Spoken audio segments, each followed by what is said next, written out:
What? Working? Oh my god, it is. So is the internet. I shouldn't have said that because now it's going to stop working in like 10 minutes. Can everyone hear me just fine? It's been a while since I've been able to stream.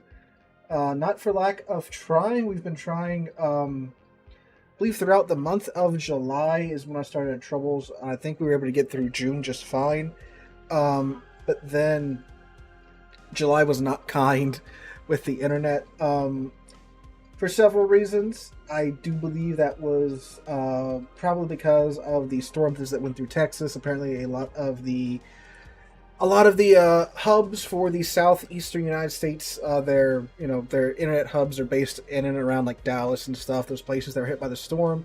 And while the storm wasn't too bad, it did rain enough, and there's enough flooding for these hubs to get flooded. So even though the storm may in and of itself might not have been that bad, apparently data centers got flooded and that kind of clogged everything up. Besides sound like you're underwater sounds good. That's probably the NVIDIA broadcast mic because my PC is not quiet right now. So it's filtering that out. So it's either I sound a little muffled or you just hear in the background for 3 hours, right? So it's one or the other. Most prefer me sounding a little muffled to the fan sounds of my PC. But then I think Cox also does some throttling toward the end of the month because I use a ton of data uploading, a video a day that's 4K 60 FPS. And, that's a lot of data every day. I think they throttle me interwebs a little bit, methinks, because they're a terrible company by most measures. But anyway, the stars have aligned and we're streaming, so we're going to make the most of it. So I'm going to go ahead and we're going to start GK out in mode shuffle and go from there. A lot's happened since we last had a stream. Got a couple of big announcements. The CV rework is in testing. We could go show you some of that, but unfortunately the update is coming out today, so I actually had to stop it from updating before we stream because with the way that the Warships client works, it demands all of your resources to update the game. So yeah, can't have that unfortunately because we wouldn't be able to stream.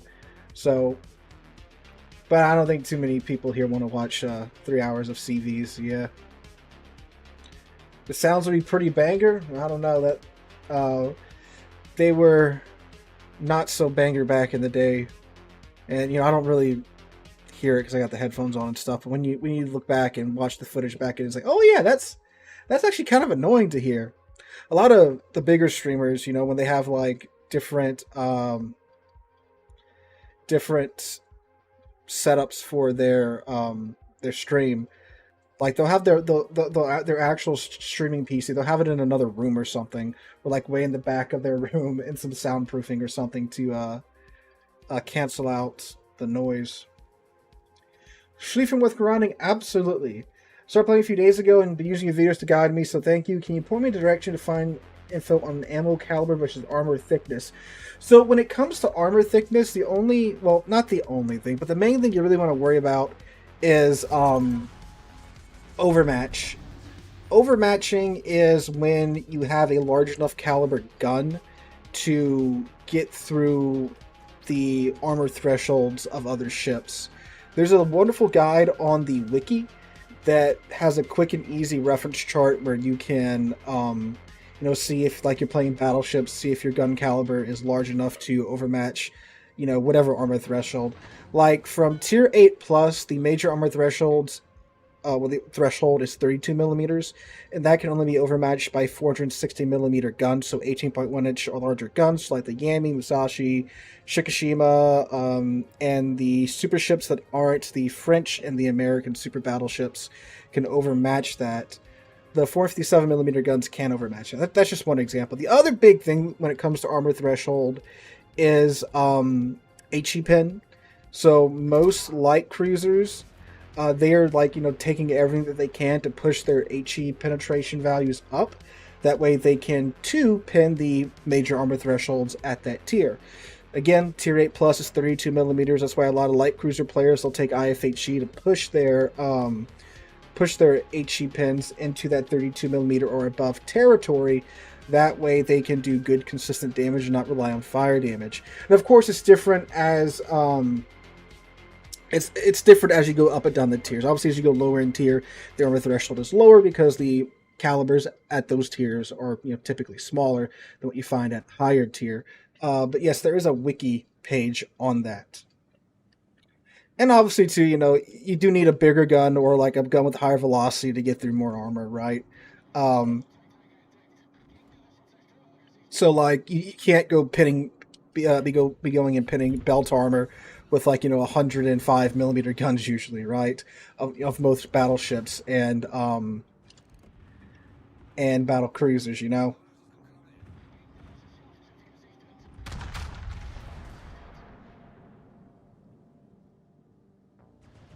And that's a very quick explanation of caliber of gun caliber and armor. There's actually a whole series that Wargaming did on their channel called How It Works, and they go through not most, they do typically go through about everything in the game in that video series. It's a very good series, but of course, since it's on the YouTube channel, not in game, most newer players don't even know that it exists. Yeah, it's been a very busy week for me. We went back to work this week. Kids aren't back yet. We still have a few more work days without the children's being involved. But yeah, it's beginning of the year, end of the year, busiest time for teachers. And also that whole part in between too, we're typically pretty busy.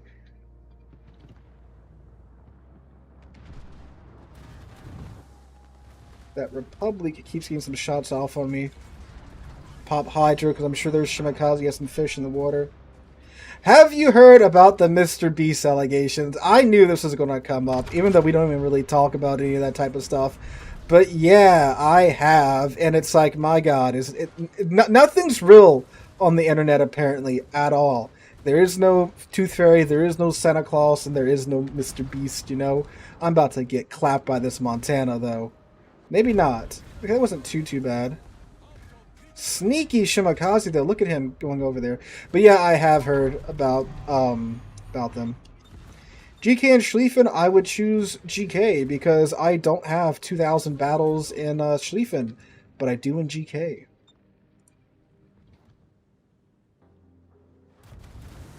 Yeah, I used to watch Jingles a lot back in the day,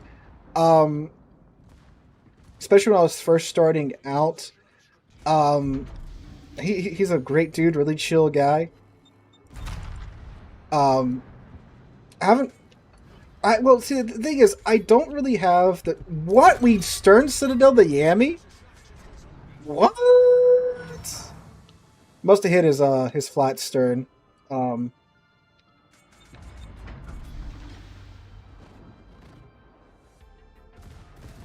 Yeah, killer. A ton of people do that, apparently. Like, when they're driving to and from work, they turn my videos on, and they just listen to it, which is cool. That's cool. That's sweet. I listen to a lot of videos like that, too. Because it's like, I can listen to my music that, it's been the same. My music tastes have been the same for forever. When Sabaton releases a new album, I get some new stuff to listen to, right? Or I can listen to some YouTube videos, so I'm finding myself doing that, too. That's cool. That's great. Glad you've been enjoying it. But anyway, yeah, the Mr. Beast stuff, that's just so I don't know, I'm assuming you're referencing the oh, come on. I don't know whose torps these are, but I don't want to eat them if I don't have to. The stuff that what's his channel's name, Dogpack, put up about how the videos are actually kind of rigged and a lot of the stuff's fake. That's kind of disheartening. But it's when I was going through and watching the video as he's sitting there breaking it down, I'm like, oh my God, yeah, a lot of this does make sense because the vast majority of kids that watch the more watched your videos are, typically the more kids you have watching, under 13 years old, right? Actual children, right?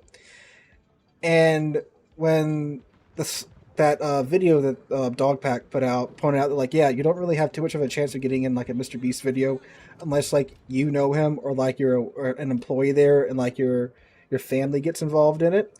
Then I'm sitting there, I'm thinking, oh yeah, that does make sense because his videos get, you know, millions and millions and tens of millions of views, right? And a lot of that's kids, but like all the videos, most of them, there's very few people there under the age of, 15 years old, unless it's like an actual video that has children in it, like 100 kids versus 100 adults videos or anything like that. It's like, oh yeah, no, that does make sense to where, like, if he was randomly pulling people, it should be kids. But on the other hand, too, it's also like there's different policies on YouTube about children, like, being in your video and being the subject of your videos. So it could also be that, like, he just didn't want to really deal with that unless it was an integral part of the video, right? So there's that, but yeah. I haven't really watched much of his newer stuff because it's too, like, brain rotty for me. Because, again, the videos are targeted toward kids, and, TikTok has unfortunately rotted a lot of brains here in the past. How long has TikTok been being, like, 8 years? So it's just a little bit too zoomer brain for me. But anyway, back to World of Warships. I might be dead here because there's that Marceau right there. How was that not any citadels on the Schlieffen? Bro ain't got no armor there. I'm going to see if I can take out the Marceau before I go down. That'll be a big help for our team. Nope, there we go. Oh, he's so low, though. Is that a Minotaur firing at him? Yeah, the Minotaur might get him here. Ah, no, the Marceau's doing Marceau things. Alright, let's take secondary Shikishima into this, see what we get. You got an ARP Yami after watching my ARP Yami video? Oh my lord. That's again, some prophecies being fulfilled there. My thoughts on... No, the stats from Brawl or Mode Shuffle do not go into your main account stats. That is just random battles. And I believe on the stats website, there's like a random battle section, then there's like a ranked and a clan battle section, I think. But as far as like your general overall stats, that is only from random battles. Have you seen Truffle to merge the YouTube and Twitch chats? The YouTube and Twitch chats are merged. I use Restream for that. The comments you're seeing coming up on stream are a mix of YouTube and Twitch chats. They used to mark it, and it doesn't look like it marks it anymore. But yeah, like that's YouTube and Twitch chat coming up, or it should be at least. Yeah, there's that's what Techno just said there. Yeah, it says both are connected, so yeah. CV testing is still going on right now. So so you have until the 7th. That's when the testing ends. You have today until 1600 UTC to sign up for it. I don't know what that time is, but you have until then to sign up for it. You can speak to each other. How does that work? Like, do you have to go to a different site to do it, or what?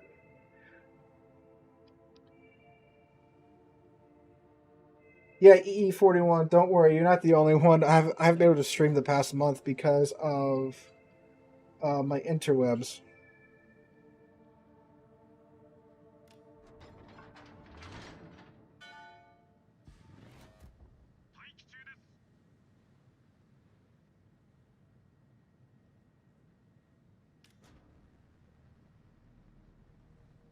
Is that 12 midnight or 12 like 12 noon? I'm guessing that's 12 noon, huh? So that's probably unfortunately already passed. But there are going to be other rounds of testing, right? Like, it's not just this one round of CV testing, so... Alright, so yeah, 12 noon, so time's already passed. But there will be multiple rounds of testing, so. Tom Chandler, Skynet, I think I'm one of the few people that understand that reference. Okay, but someone asked about my thoughts on the ammo bug, the F key bug, if you want to call it that. That was actually the subject of yesterday's video. I think it's odd that it took this long for it to get caught. You know? Especially since we had those ships in several rounds of clan battles. And it wasn't noticed then. And it could have very well just not have been broken then, right?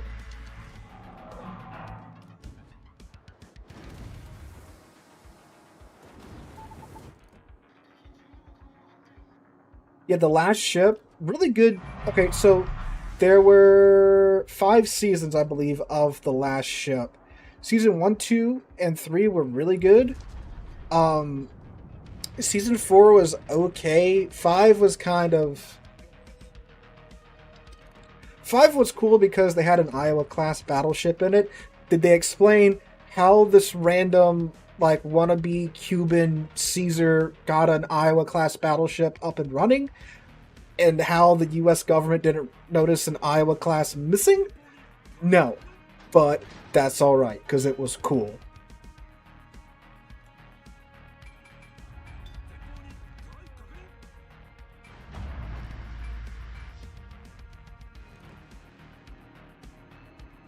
Everyone's losing their mind over Graf Zeppelin right now because with the upcoming CV changes, you are going to be able to control the secondary guns as main battery guns on carriers. So therefore, the Graf Zeppelin is going to be an amazing Tier 8 German heavy cruiser now, right? Pub JD, Pub JD, thank you for the sub, my guy. Let me not get broadside to the Cecilia when he comes around this corner.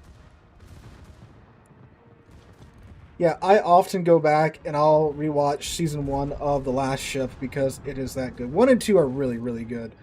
It takes like a more realistic approach to an apocalyptic situation. Does start to go off the rail. I think Season 3 is where they're fighting like the Greek Navy. And I actually don't remember what Season 4 is about as we sit here and talk about it.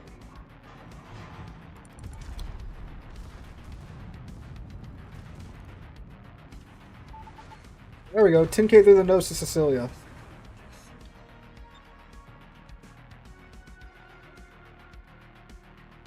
Yes, Shikishima is a great secondary ship when you can actually do secondary things with it, because she has Harugumo turrets with the 100mm guns that can pin 30mm of armor. Oh, that's right. That was the one where they were in Baltimore. Yeah. I remember it now. I think that was one where they're like... Oh, yeah, that's where, like... It was Arleigh Burke versus Arleigh Burke. Because Season 1, it was... Each season, you know, there's different enemy vessels for the crew of the Nathan James, which is an Arleigh Burke class destroyer, to face. Season 1 was the the battle cruisers that Russia has. The Peter the Great is one. I can't remember their name right now. Dang, what is it? Was it the Kirov class? Yeah. Those nuclear-powered battle cruisers. Those were one of those was the enemy ship in Season 1. Season 2, it was a Royal Navy submarine. Season 3 was another Arleigh Burke, or was it? Or is that the Greek one? I can't remember because again, I mainly watched Season 1 and Season 2. There's one where they're facing off against Greek Navy ships. There's one where it's the Chinese Arleigh Burke, and then the last season is the Iowa class. It's a show called Sejong. This is a show called The Last Ship. It was on TNT for a couple of seasons, based off of a novel. It's where the plot of the show is that there's this virus that quickly like wipes out a good chunk of the global population. Governments collapse, and this Navy ship in season one, they're sent out to find the primordial strain because it's a virus from like prehistoric times. They're sent out to find the primordial strain of the virus up in like the Arctic, right? But they're not told that hey, you're going to find the cure to this virus, right? So they stay out of communication for like 6 months, and when they come back, everybody's dead, and the government's collapsed by Z52. Yeah, it just got added to Prime. Missile boats, they've toyed with the idea of missiles in the past, and basically they work the same as shells. So they kind of just abandoned the idea for the time being. Um, Am I saying we're never going to see them? No, because never say never with wargaming. Um, but I'd imagine it would still be quite some time because their current thing right now is submarines, right? That's the new thing in the game. There's a dead Forest Sherman. There's a wonderful Shikishima-sized gap in these torps right here.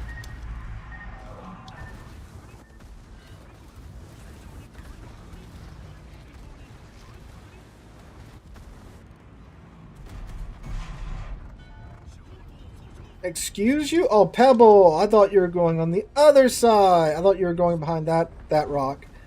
I would not have pushed up this far if I had known that. Ow.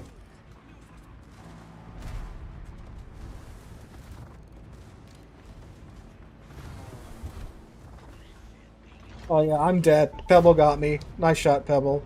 Yeah, I saw Pebble in the Kremlin here. I thought he was going this way, but he went that way. That's what got me. That was a pretty good run, nevertheless. Ooh, let's do try Sicilia in this.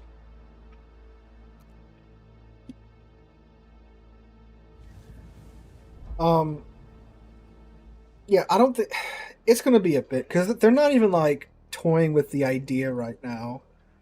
Um,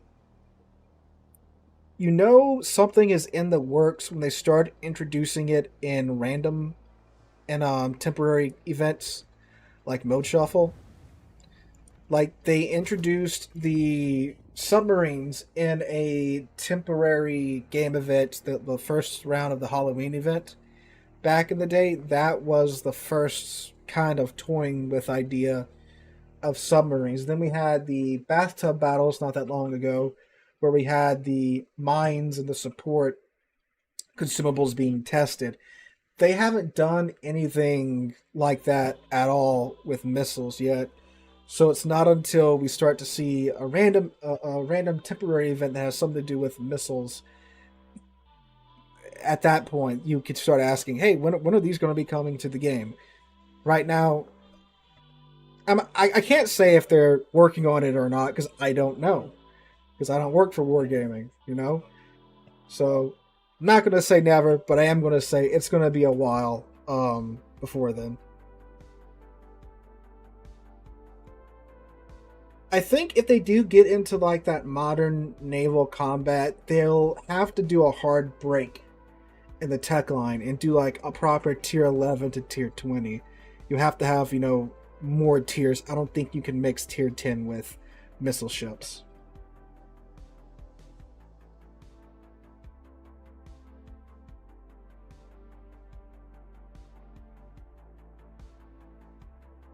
So, yeah, so let's get Surcouf, um, which is disheartening. I mean that doesn't mean it's not going to find its way over here, right? But they're getting it.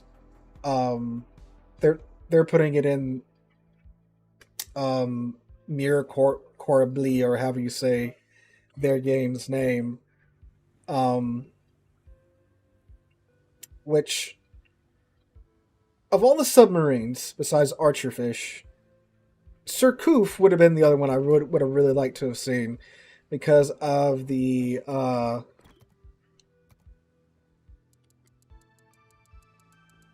8-inch turret. It's such a ridiculous ship.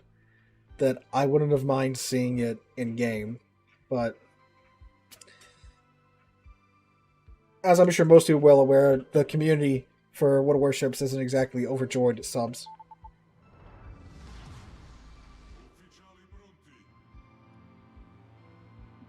If they make New Jersey a tier 10 with their 8 missiles and use them like inaccurate Dutch airstrikes, I don't know, because that's not how they worked in real life. They weren't like area saturation weapons. They were, precision guided weapons.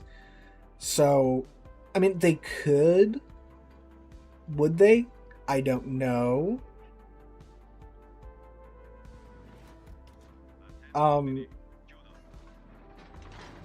Because again, the way they worked with the missile launchers beforehand, they were just like artillery. You aimed them like artillery, you fired, and the missiles would fly toward the target. They were unguided.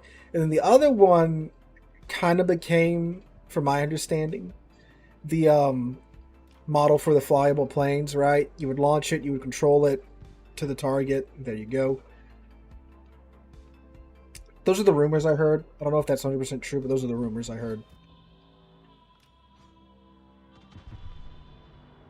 More Cold War nuclear submarines, not like boomer subs, though? I don't think so, because like your tier 10 subs, we have the U4501, the 2501, the Balau, and the Archerfish and the Thrasher. Those are all still like late World War II subs.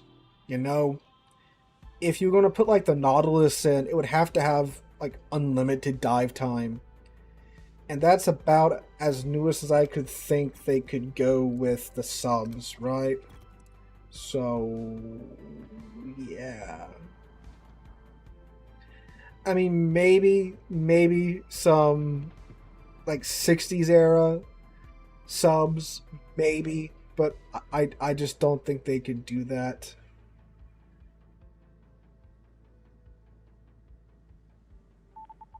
Super subs, I know less to put them in their game, but again, like the two games are very different now. They have they have quite a few mechanics that are quite different between the two games at this point, and the direction the two games are going again is also very different. Like they have super subs over on Lesta's game, so yeah, I think the devs kind of get it that subs aren't overly popular, so there's no real push to have super subs get added to the game.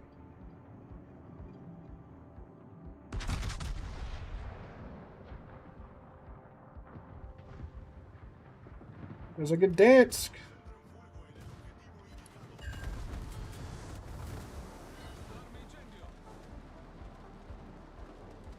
I'm gonna smoke up here once my bloom goes down.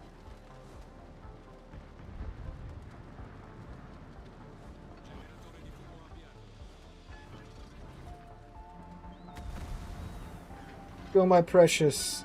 Spot the enemy ships, please. Gdansk pop radar should be down in a few seconds. There we go. Copyright system on YouTube. It's really weird what it's sensitive about.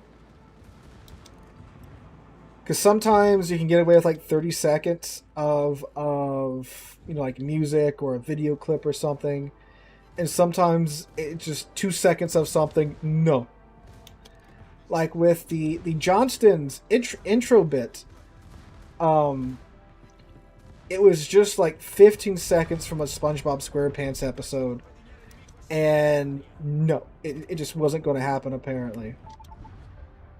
But I can put like 30 seconds of some songs just outright with no manipulation, and it'll be cool with it. So I think it's really down to the copyright holder.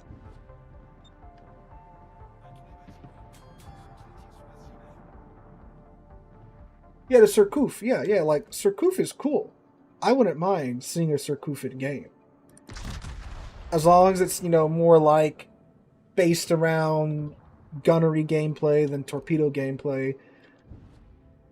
I haven't read anything about it because it's not World of Warships, right? So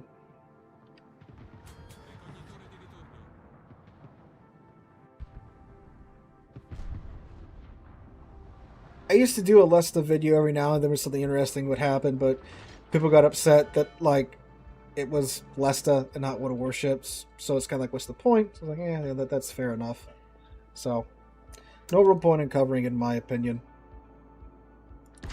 Like in the early days, right after the split, there was some point in covering because it was like, oh, could these potentially come, you know, to our game? And there for a while, ooh, Cecilia, yes, please. Dang, that was beautiful.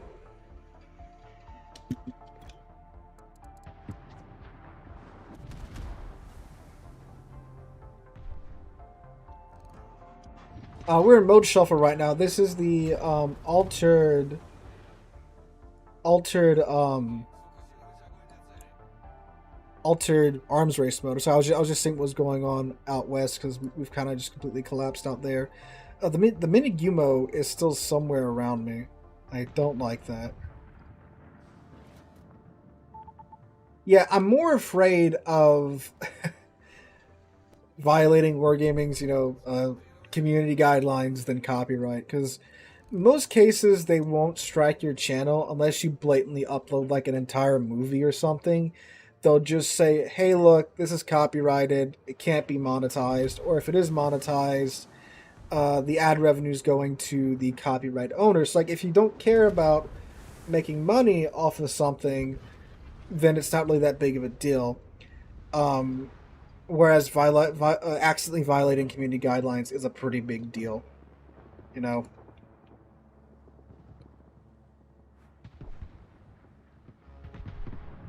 So our team like just doesn't want to exist out west for some reason.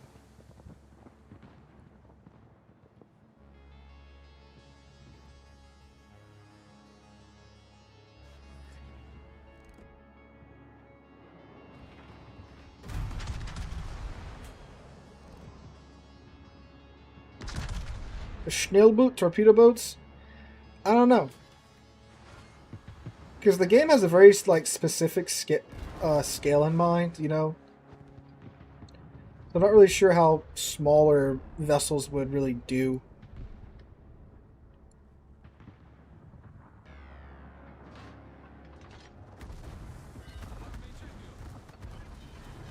On people abusing the copyright system, like in what manner are we talking about here?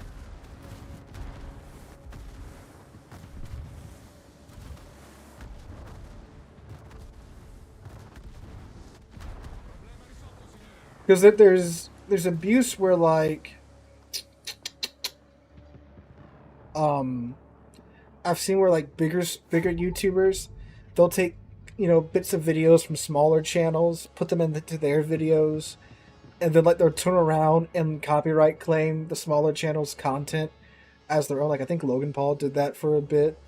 And as a smaller YouTuber, you don't really have much of anywhere to turn. Like I have, you know, over 50,000 subscribers right now, and I can't really talk to anyone at YouTube.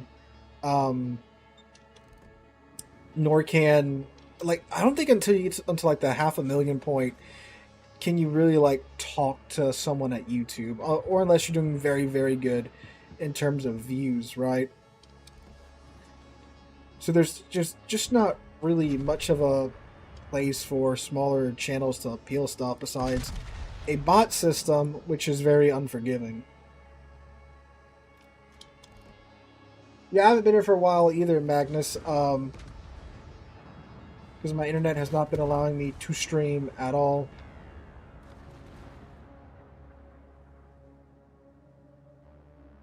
Well, our team just got absolutely rolled out west.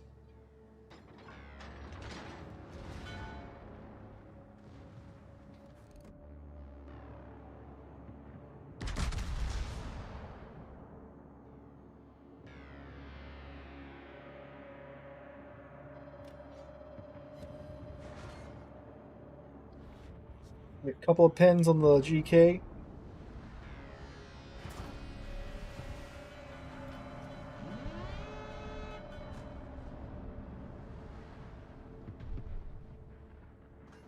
Yeah, I guess we'll smoke up and just sail toward the enemy team, and we'll see what'll happen, how much damage we can do before we go down. Since I don't know, everyone over here just got tunnel vision for these two ships that were over here in the east. The Kearsarge managed to kite everyone to oblivion. Yeah, I did a video on the Yorktown when we went down the Patriots Point. It's still up on the channel.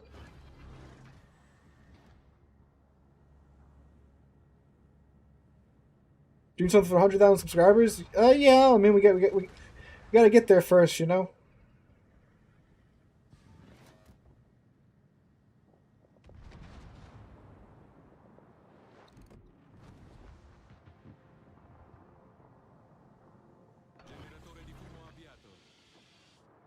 I usually do something for every 10,000 subs. I was doing for every 5,000 subs for a bit, but that gets a little expensive, you know.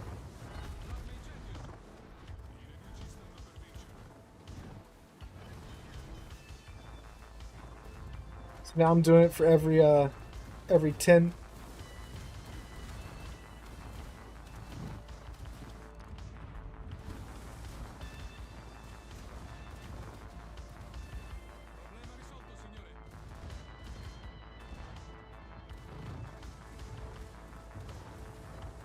I'm gonna get eviscerated when this smoke goes down.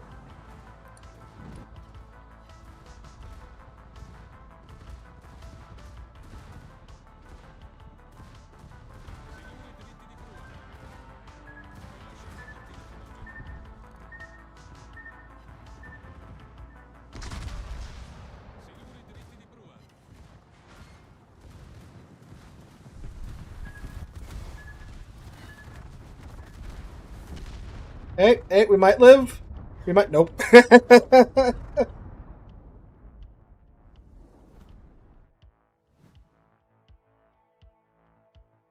Getting button that would remove all subs from the whole game, but bring back the old CV version. Would I press it? No, no, no, no, no, no, no. Everyone is having this view of CVs right now with these freaking rose tinted glasses. As someone that was playing in 2017 during the old CVs, you do not want RTS CVs back. Like that was crazy stuff. There's plenty of clips of RTS CVs just absolutely removing tier 10 battleships within like 3 seconds. It is crazy. You don't want those back. It's not worth it. I promise you that.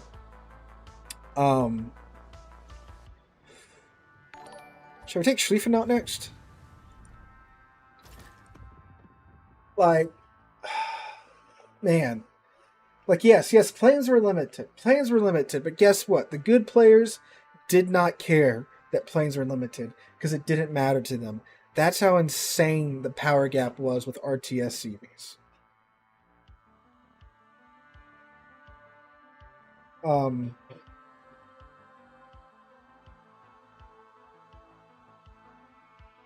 Like, I am not exaggerating when I say a good CV player back in the RTS CV's days could literally dog walk an entire team. Like, they could.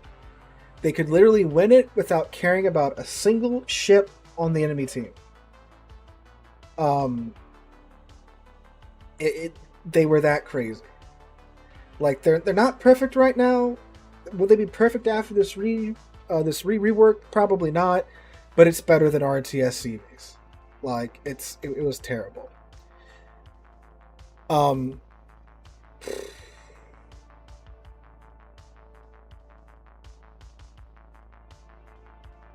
players mean when they want RTS CVs and went out of 30 games, one game was where there's a good CV player. Basic CVs are too hard for the average player.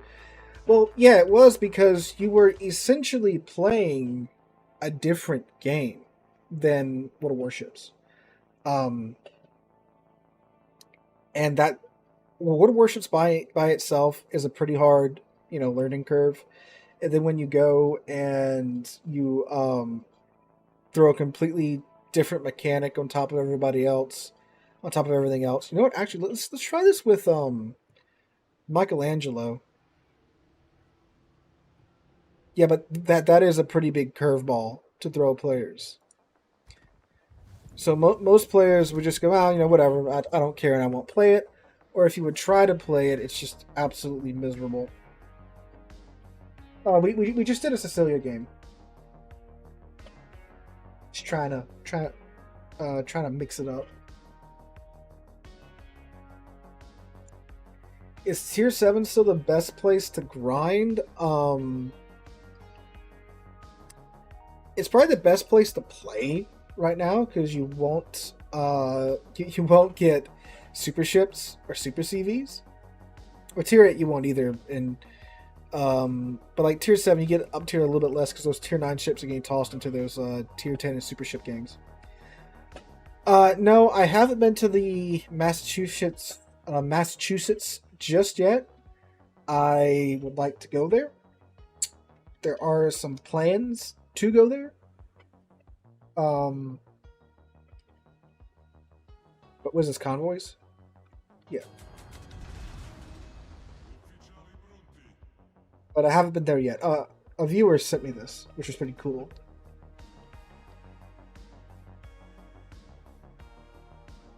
Yeah, we'll be doing community divs today.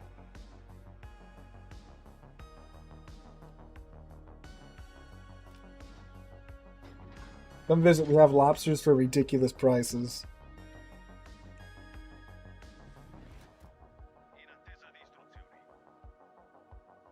You think CVs will be better to play and easier to defend against after the test server trial?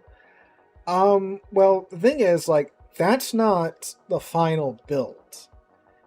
I believe there's going to be several rounds of this testing, pretty similar to how submarines are going, or how submarine testing went. And the current version, well, I haven't played the current version because they just changed a bunch of stuff with it. They released the update today and I haven't downloaded the update yet. So yeah. But anyway, I do think it'll be better for spotting and staying undetected because the CV now can't just zip across the back of the map, and within the first 2 minutes of the game, everyone on the friendly team knows just about where everyone on the enemy team's at. So you can't do that anymore. So if you're in a stealthy ship like a DD or a stealthy cruiser, a battleship, unless the CV, flies right on top of you or gets really lucky, he can't just directly spot you anymore accidentally. Right? That was one of the big things. Where like you can just fly around, not even trying to spot other ships, and you'll have spotted, 2/3 of the enemy team. That's one of the things they're trying to cut back on. And I think, they've done a pretty good job of that in this first round of testing, right? Again, this isn't final.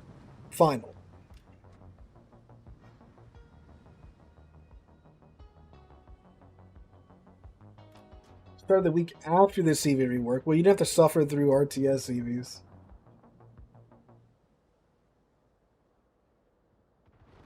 Well, I've got some things planned out for the next museum ship video. It's going to be a pretty big one, but that's all I'll say right now.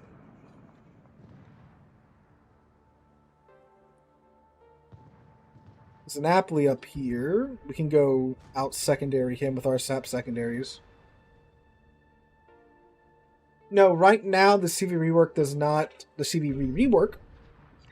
not affect hybrid ships at the moment.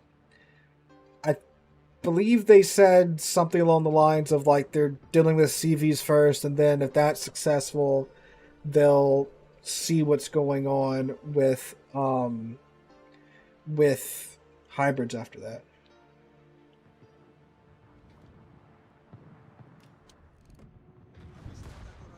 Hello, Schlieffen. He's just chilling in smoke.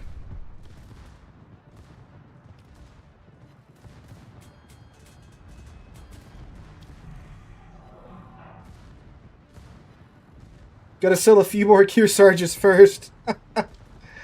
That might be their strategy. That very well could be their strat. Kel, there's this Michelangelo in front of me that's quite wounded, and they still shot me instead. Yep.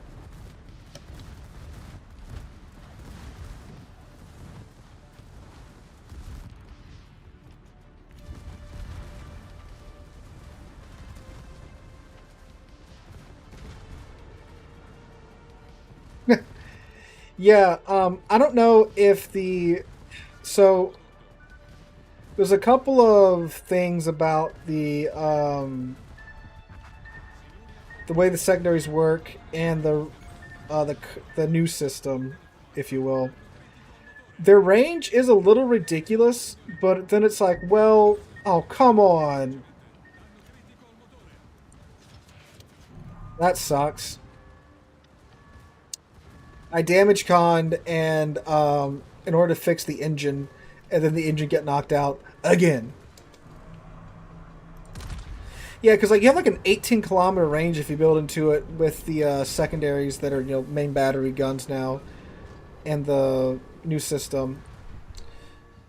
But you got to understand that with the inability to really keep DDs perma-spotted now, the CVs do kind of need a way to defend themselves against DDs. And having, these manually controlled secondaries is a good way to do that. But they also have to have enough range to where they can engage destroyers at their average, we're going to take the Michelangelo out again. We just got a very unfortunate roll there with those torpedoes. Yeah, I know. I turned right into those. But anyway, because the CVs have to have some way to defend against themselves. So you got to give them secondaries that can, fend off, or at least give you a fighting chance of fending off DDs. But they also can't be too crazy, right? So I guess they went with, we're going to give them the range, but the secondary accuracy is still standard secondary accuracy until you take control of them. And then you can deal with the destroyers. Now, it's not like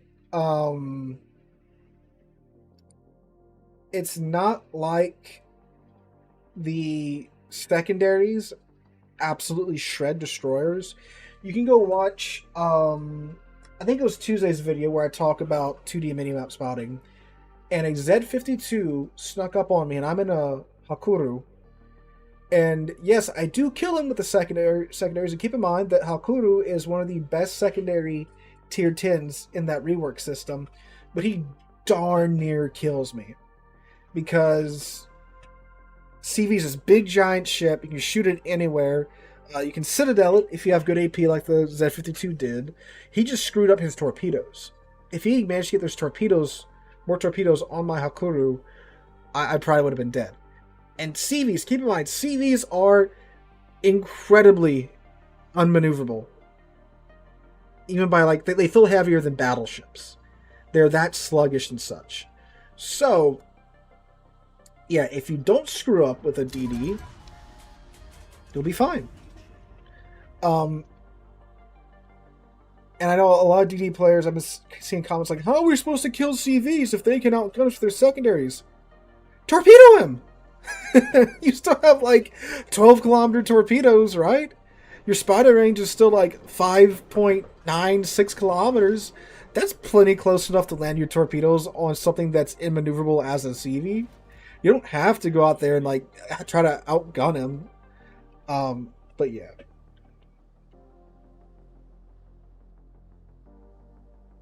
German CVs have entered the chat. Yes, I am very interested to see how those things are going to go, though. But yeah, again, just simply stay unspotted. And keep in mind that with the changes, he can't keep you spotted with his planes and control his secondaries at the same time. So he's either going to have to let the AI do it, which the AI is still pretty inaccurate, or he's going to have to do it. So you can still dictate the terms of that engagement, especially considering they essentially just removed plane spotting in the most recent update to the CV test server. So he can't drop fighters on you and then go murder you with his guns, because the fighters only spot for 2 kilometers now, ships 2 kilometers around them. So that's really easy to just leave, right? So There you go. But I am really interested to see what Graf Zeppelin's like.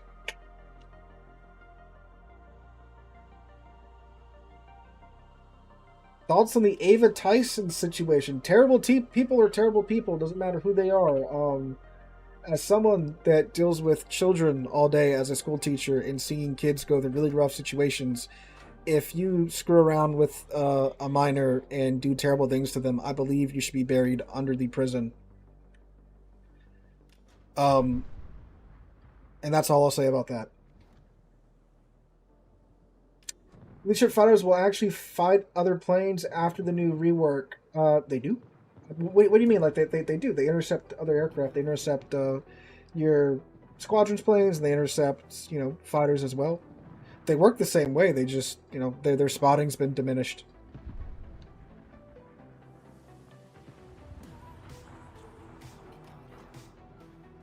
Looks like we got a party going on with this airship, though.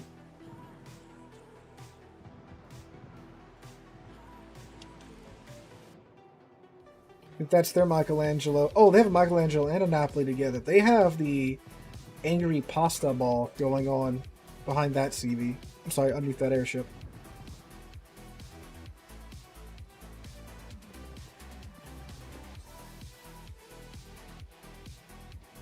Yes, there is. Oh, it's Pebble. Who's in the Napoli? EE's in the Napoli, huh?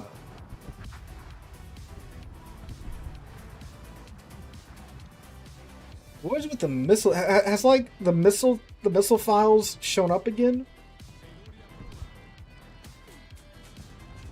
Every few years, someone digs up the missile file that's buried in the game's folder, in the game's files.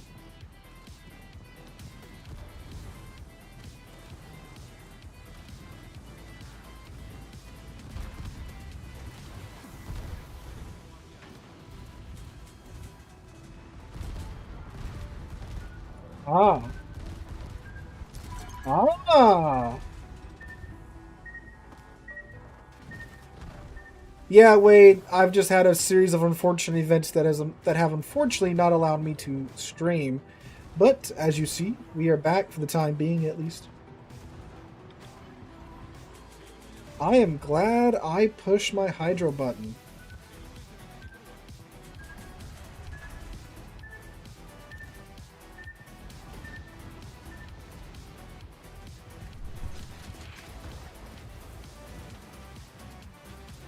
And murder the kid.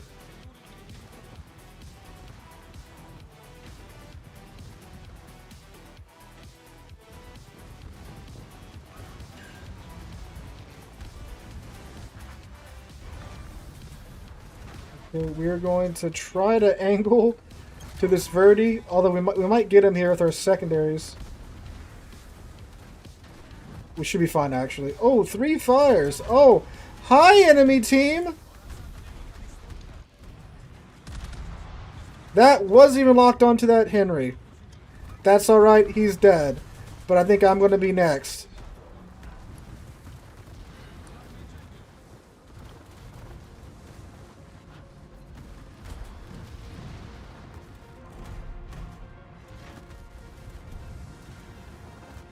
We're still alive.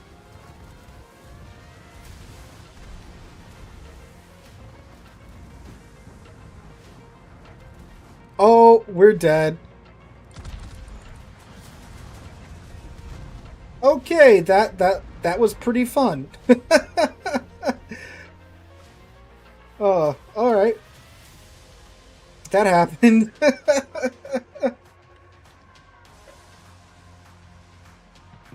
Oh man, that was some lies, some nice chaos there. Wonderful.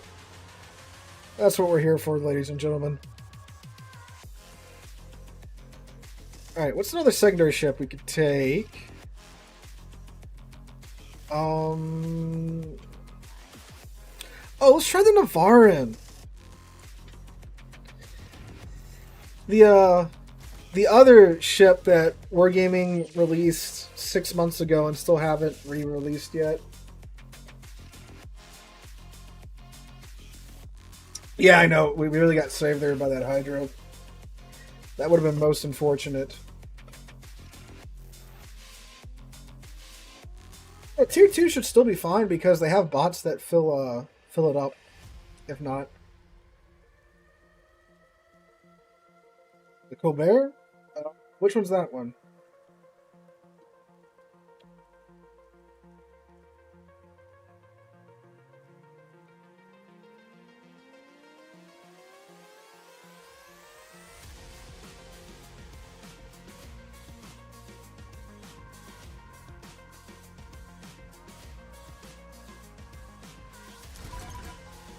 Alright.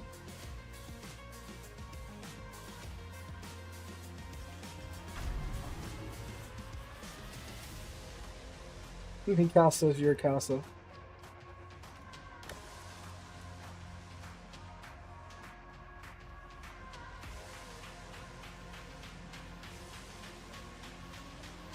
I think is a tactic that you should consider if you're about to go down. And you can make an unfavorable situation a favorable situation.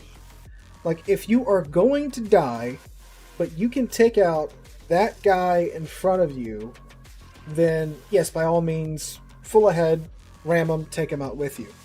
Especially if you're on like the last 10% of your health and the guy has more health than you, especially if he's in like the same or higher tier ship, and you know that by ramming this guy, I can take him out, and there you go.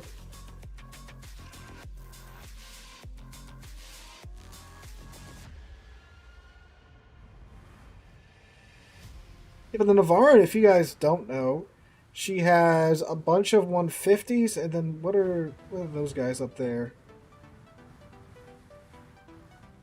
I can't remember the caliber of gun. They don't pin too much, but their fire chance is pretty good.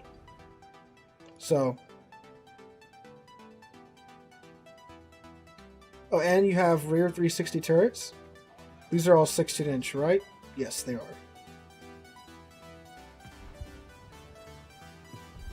You know, they released her.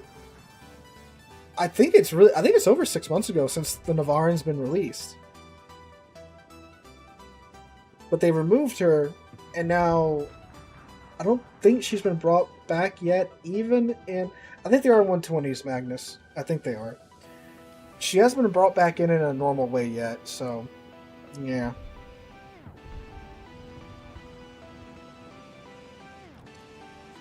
No, they did bring back Grau for something a little while ago. Most overrated? Dang, there's a number.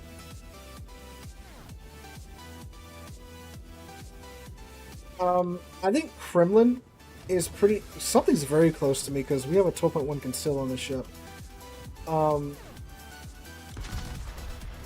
If you hear anyone hyping up Kremlin to be this unstoppable killing machine, I'd say that.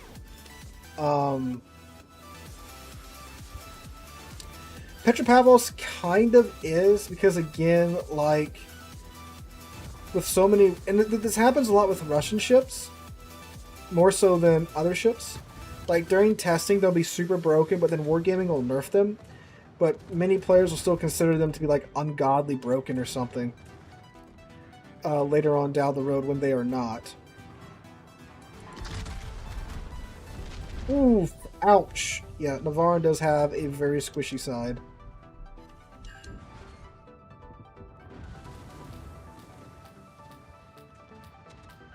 Why is the GK back there? What the heck? Alright.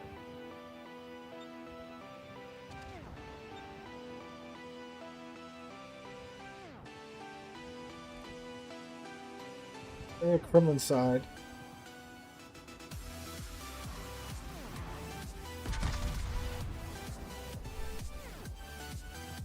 Yeah, I think some balancing changes were announced with the Van Orange a little while ago. Do I remember what they are? No. I do remember some balancing changes being announced.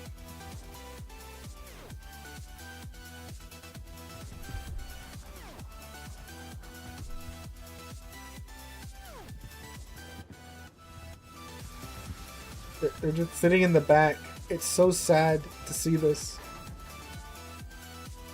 Well, this is what I'm saying about people saying, oh, well, you know, we don't like that Airship Escort was in, you know, random battles because, we didn't know that, so we can't play close in. And then when the Airship Escort's in a mode that's specifically for close in battles, behold!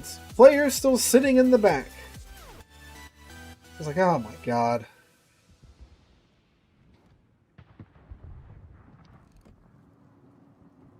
Monmouth. Dude, I forgot about Monmouth until you just said it.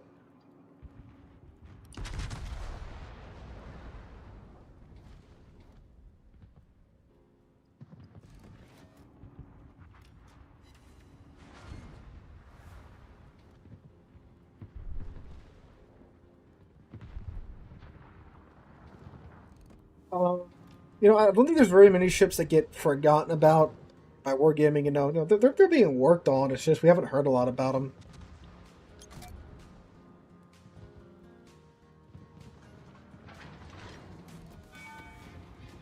Ooh, that is a juicy side there. Can I actually hit him? Oh no, don't go forward. Just keep going backward. No! Man, he took off too.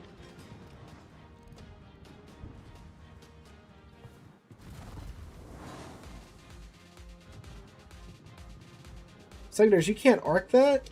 Dang, that sucks.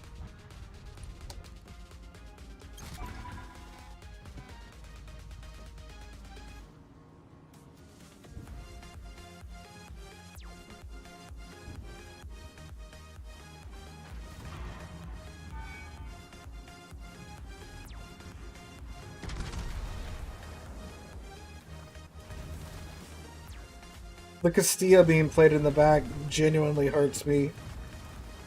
It's such a good cruiser for mid-range engagements.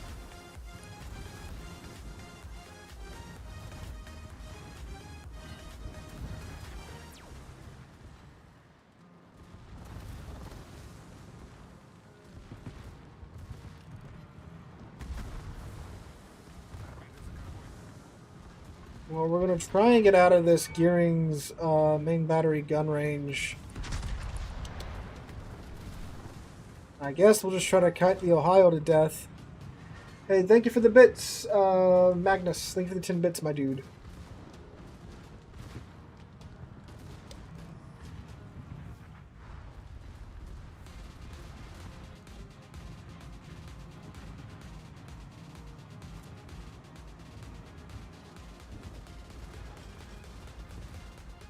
Somebody chain the pipes for the next round. Why is the Castilla bow tanking? Brother, why?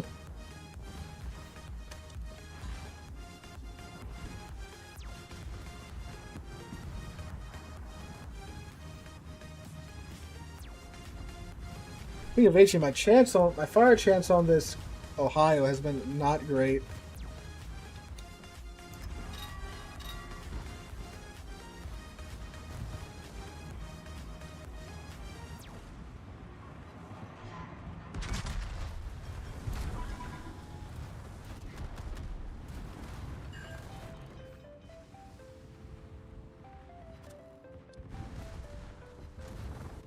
The Ohio should be going down here pretty soon.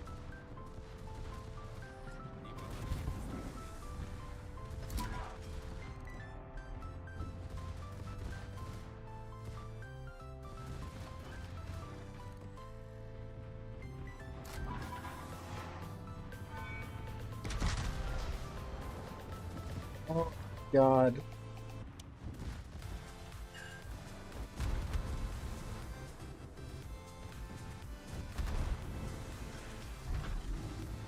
Well, they're gonna win in 1 minute 19 anyway. Good God, fellas! If you are playing the close quarters mode, please hit W at least once. Lordy, 256 secondary hits though. Got a nice little farm going on that Montana. The 3 fires though, good lord, my RNG was just not RNGing, or is perhaps RNGing too much. Alright.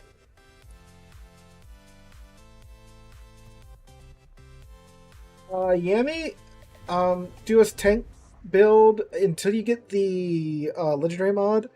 Put the reload mod on. After that, I would go with the legendary mod. That's one I would highly recommend getting the legendary mod for the Yami. Oh, Schroeder? Yeah, we'll try Schroeder.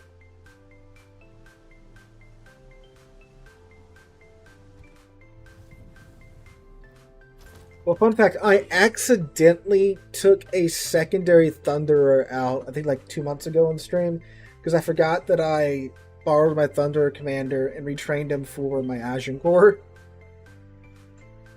I think I played him as a secondary build on Conqueror and then not Republic, Hood, back to back, and I don't think I realized until I was playing the Hood that I had a secondary build instead of my normal build. So that was most unfortunate.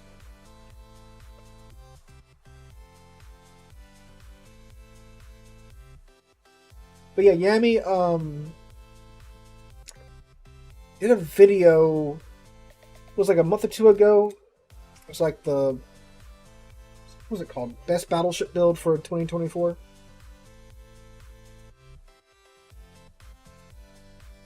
Let me see.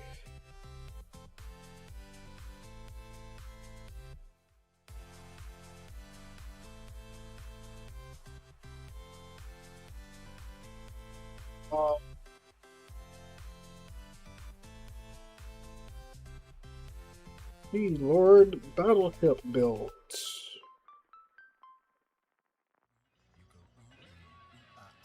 Yeah, the best battleship builds for 2024. 2 months ago. Dang. That doesn't feel like that long ago. Let me see. I'll pop into Twitch chat and drop them.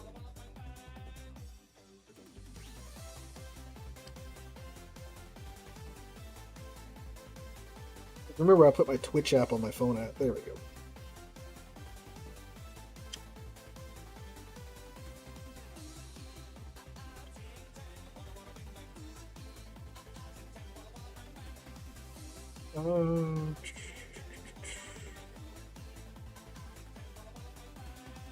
There you go. It's been forever since I used Twitter while I'm streaming. Not Twitter, Twitch.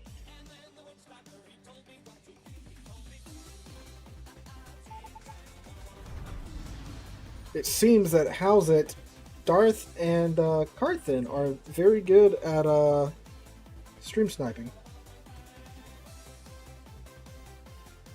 Do any of my immediate family members know about your YouTube alter ego? Yes, they do. Parents do, and my sister does, and I think my grandmother understands what's going on.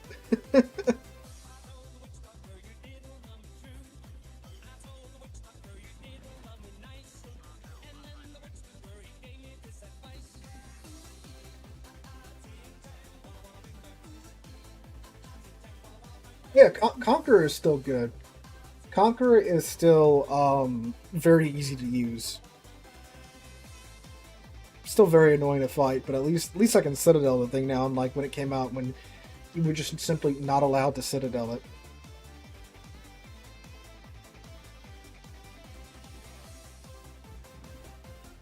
If battleship carriers are worth it. Not if you're starting out. You definitely need to like play just carriers first to get the mechanics down. Then I would go ahead and start checking out hybrid ships. Keep in mind too that hybrids and carriers are changing in the future. Hybrids could be changing in the future. So just kind of keep that in mind.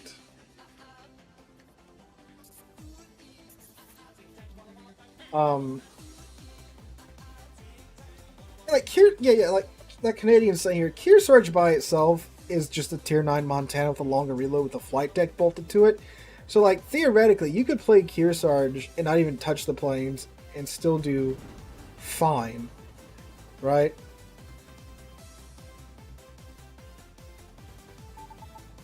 Any content creators that inspired you to make this channel?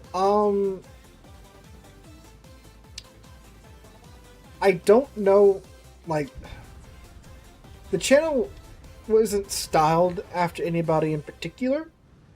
What happened was me and my friends at this local grocery store that we were working at, they played water tanks, and they knew I was, on the spectrum when it comes to warships and stuff.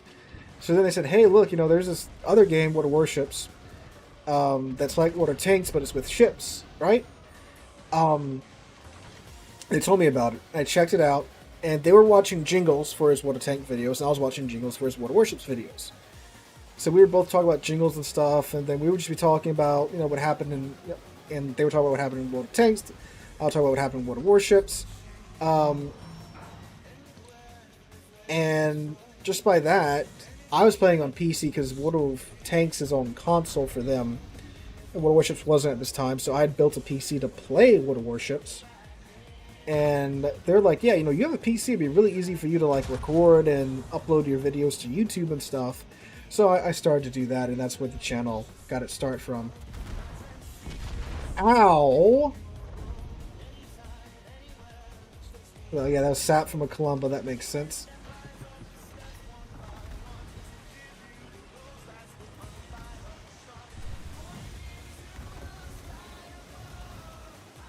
You're set on 10 planes in seconds. Were you on the test server or on the live server? Because if the CV player is goofy and sells into your flag, it's actually really easy to shoot down an entire squadron of planes. The thing is that, most don't do that because they understand what will happen if they do.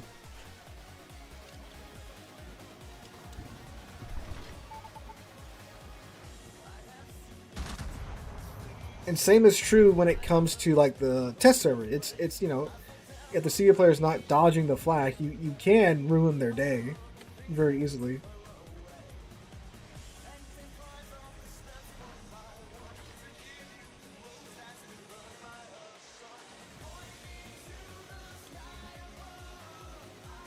It was live version. Yeah. Because like there was a period where the bots didn't know how to like play CVs after the rework. So if you go into like a co-op battle, the bots would just fly the planes around and do literally nothing. And you would just murder them.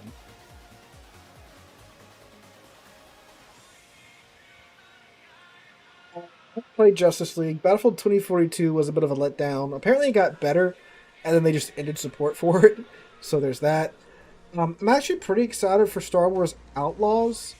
I know it's Ubisoft, and Ubisoft hasn't had a brilliant track record here recently, but it's kind of, the Star Wars game we've been waiting for, where it's, open world, you can visit multiple planets, you're basically Han Solo, right? You're a smuggler.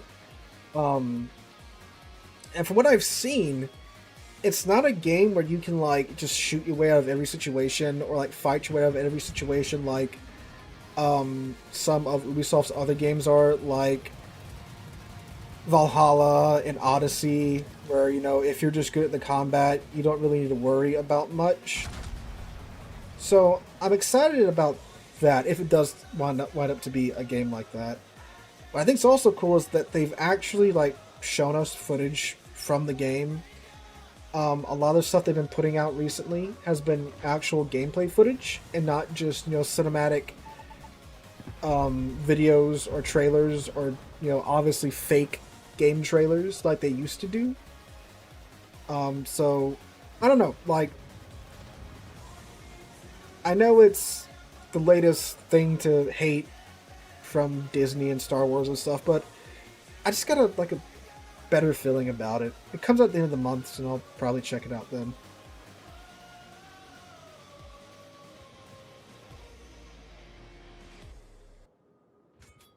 Oh, is there an angry Columbo in the smoke right here? I think there is.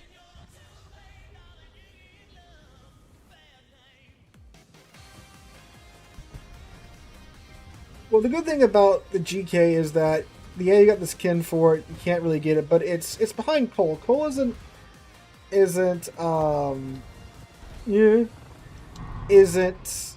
overly hard to acquire.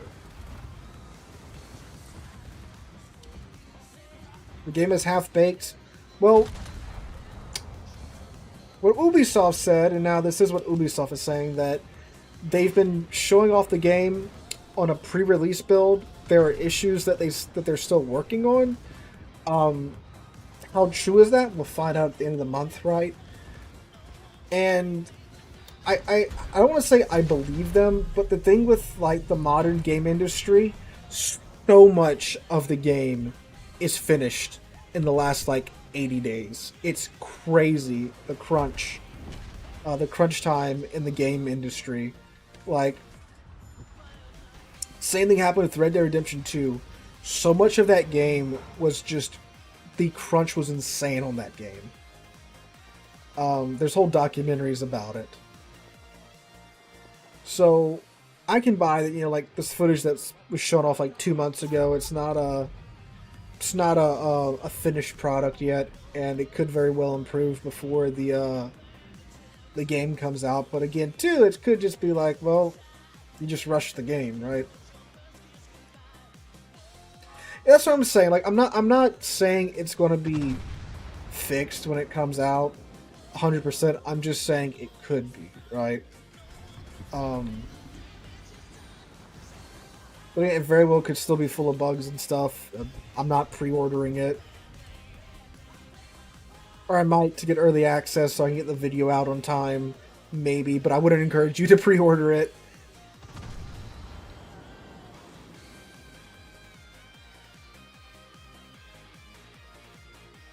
Because I'd like to get time on it before I make the video. Because you gotta release the video for the game when it's still relevant. You know, you can't release it 5 weeks later and it be relevant.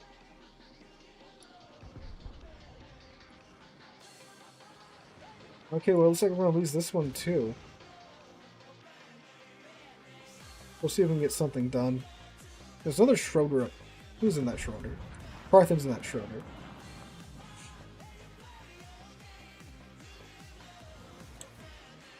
It's like what you gotta get, I think, at least the gold edition to get the 3-day early access, or you can get it on Ubisoft Plus for like $17.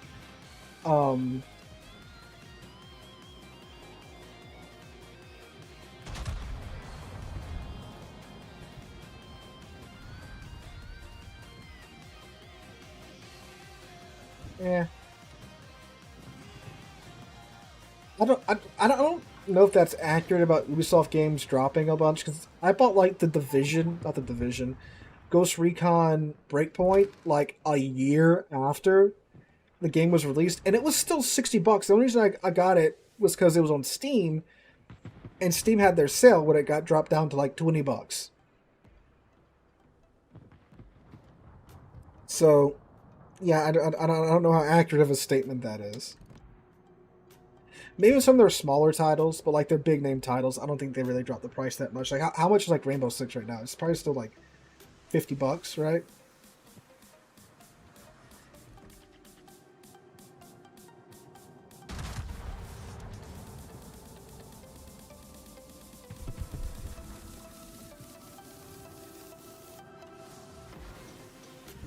You hit on Georgia though.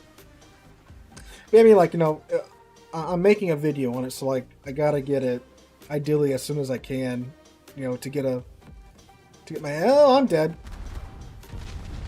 Oh, not too bad.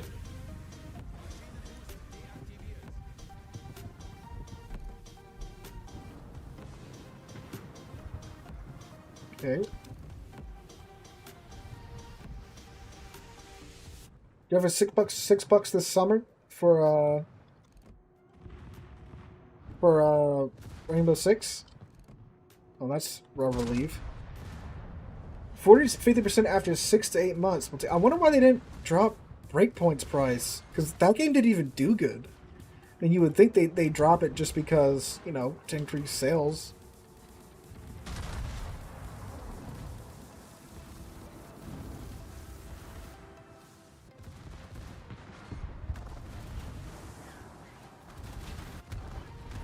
I used to play Rainbow a bunch on PS4, and then when I got my PC, I'm like, oh, let me try Rainbow Six here on PC. Oh my god, those guys, the people that play that game are literally nuts on PC. All right, we're gonna try out secondary Georgia. If we're just getting our teeth kicked in, we're just gonna get our teeth kicked in randoms instead.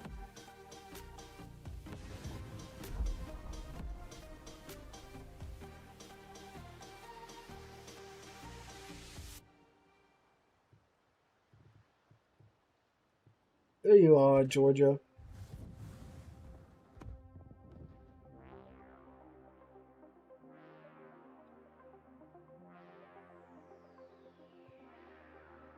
Oh, we've had some pretty good Star Wars games under Disney. Jedi Survivor and the other one. Why can't?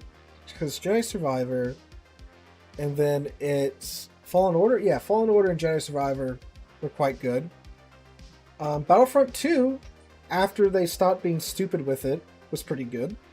Star Wars Squadrons was also really good. I like that.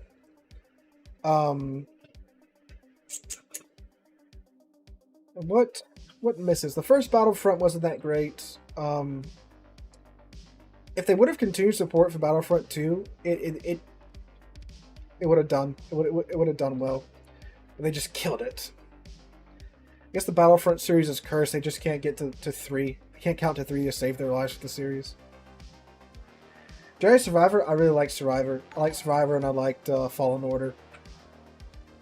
Because I like, Souls-like games. As frustrating as they can be at times, but I do like them. And getting a Star Wars one was pretty cool.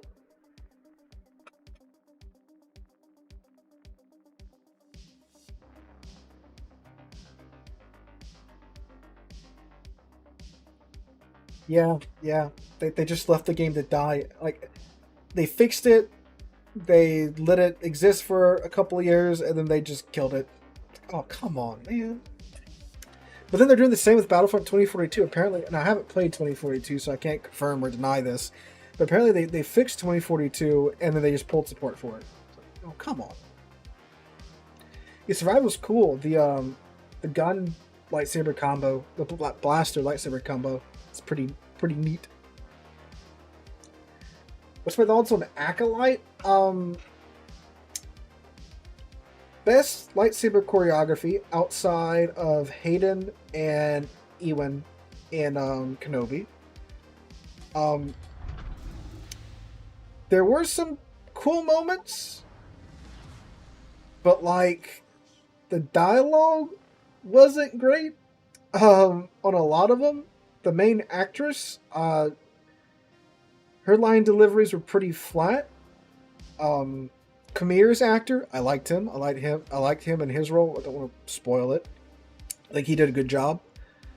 Saul was really cool. Great actor for Saul, the guy from Squid Games. The format was so wrong. They should have, if they took the episodes and they either released 2 a week, like, on Sunday or whatever, was it Tuesday that it came out? If they took their 4 episode chunks and released them as 4 hour long or hour and 15 long episodes, I think the story would have flowed better.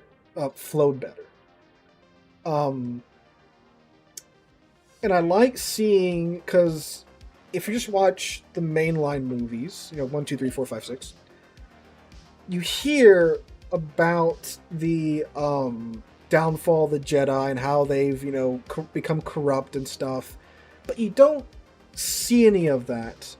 But if you go and you watch the Clone Wars TV show, you get to see a bit more of that.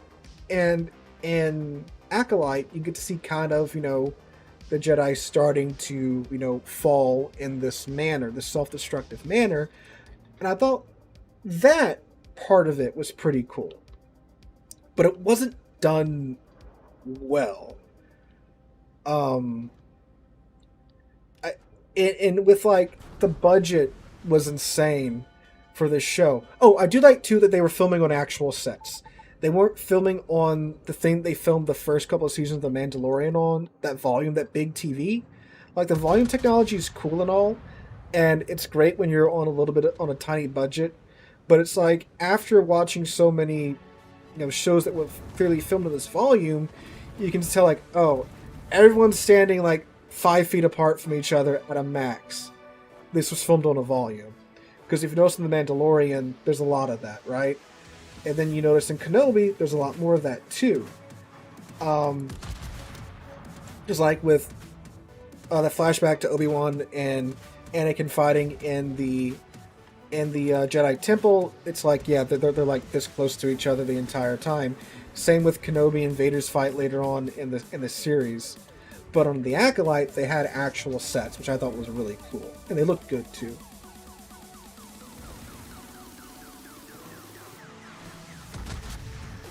So, I thought that aspect of the show was really well done. That and Andor did that too, where they had actual sets. Like, okay, cool, I like that. I just got citadeled by a Schlieffen while talking about Star Wars. How did he get up here so fast? What the heck? I know he's in a Schlieffen. A Schlieffen's just fast, but like, he got up here with most of his health intact. What? Yeah, I still think Andor is like the best thing that's come out of Andor and Rogue One are still the best things that come out of Disney Star Wars.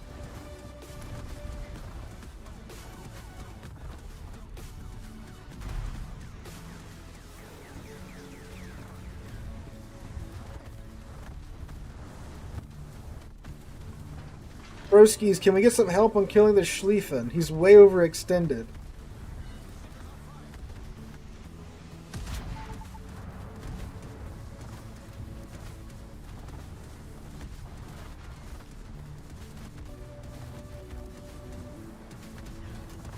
We're gonna go down.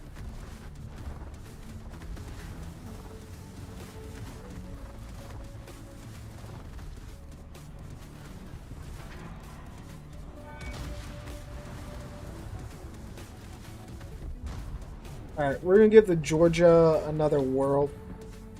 Because our team was just perfectly fine with a Schlieffen running up the flank.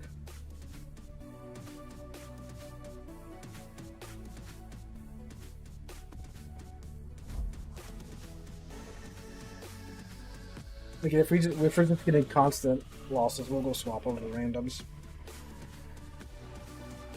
Oh, I forgot about Season 7 of Clone Wars. I do like that as well. But, you know, Acolyte, they gave it the money, but I don't think they really gave it the staff, if you will, that it needed. Because I don't think the director's really done anything big before. And when you're being given like, it was like 18 or, let me see, what's the budget for Acolyte?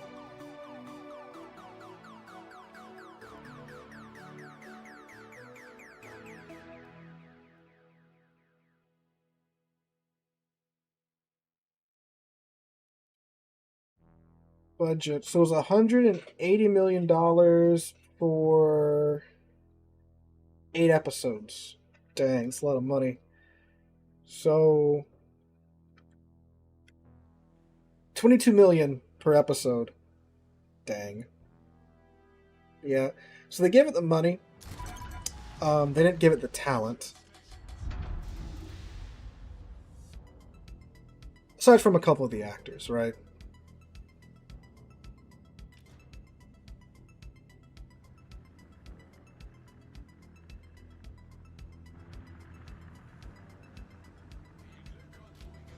So it's like, I get what they're doing where they want to give, like, you know, young directors a chance, and you can really find something good with some of these lesser known directors, right?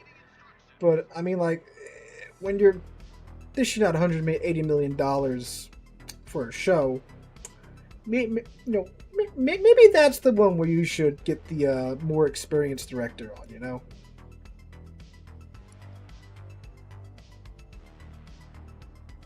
Big Scooby Workshop. New here, but loving watching your content on YouTube. I'm in your Discord too. Well, welcome, my guy. Welcome.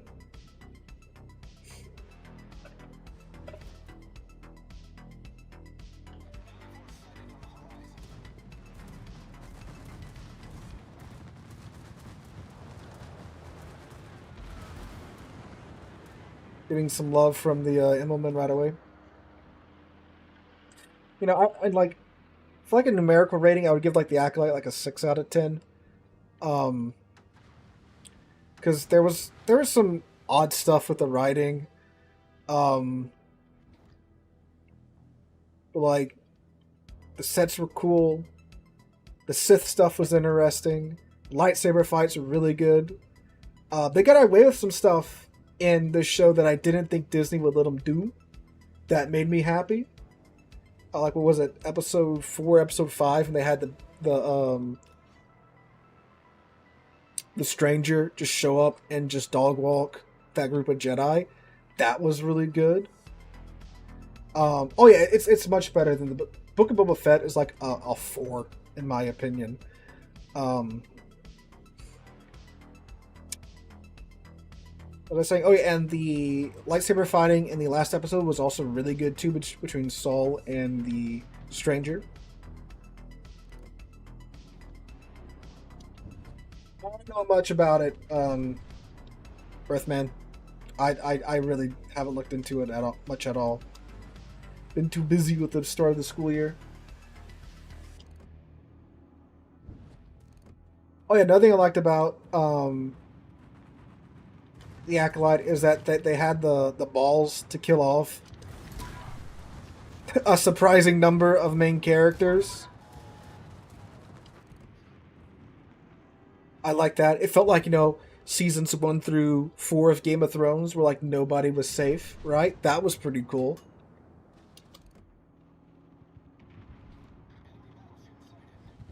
Yeah, Shinano's coming. Yeah, that was today's video. I completely forgot about that. Yeah, Shinano's finally coming out. We got a little peek at her way back in like 2016 on one of the Dev Diary videos. You saw her on a computer screen in Lesta.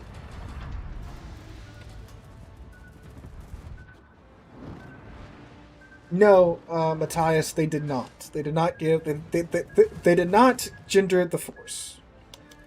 What they're doing, which I think is cool, is they're introducing other religions, if you will, for the Force.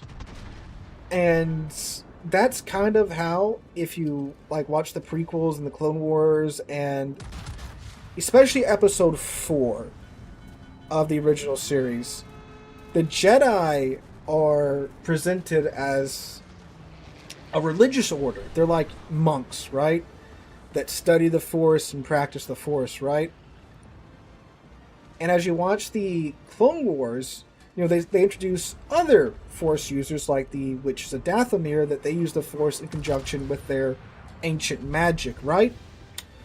Well, and this is going on in like the expanded universe before Disney bought the rights to Star Wars 2. There were other sects of Force users and worshippers that were included. So they do introduce like another coven of witches in the Acolyte that are another, sect of Force users. But no, they don't. They don't gender the Force like some people were postulating before the series came out. The worst Star Wars movie? So, the worst Star Wars movie for me would be like Last Jedi. Because they did a lot with it. And if they had the guts to let Rey fall to the dark side, it would have been much better. Because they could have done the thing where, like, Rey falls to the dark side, and then Kylo Ren returns to the light side. That would have been an interesting little twist. And you can tell, like, in 7, that's kind of what they were angling for, but then they didn't go through with it in 8. If they would have gone through with it in 8, and then carried on with that into 9, it would have been better. But they didn't.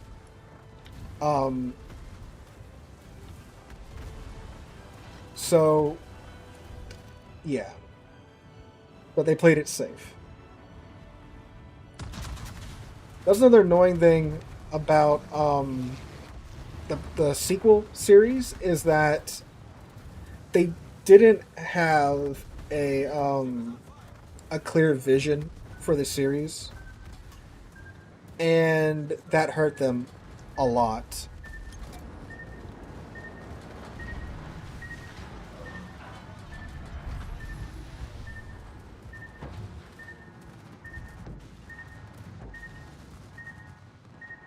See if we can make this turn go undetected and heal up a little bit.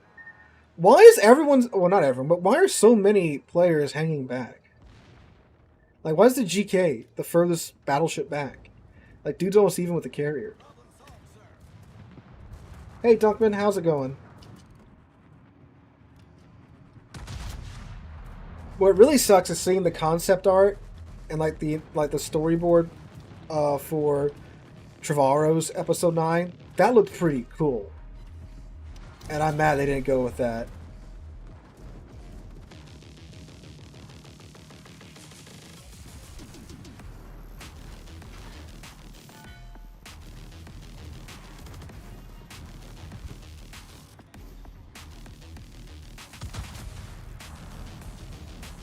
Well, we'll probably hop into random battles after this, because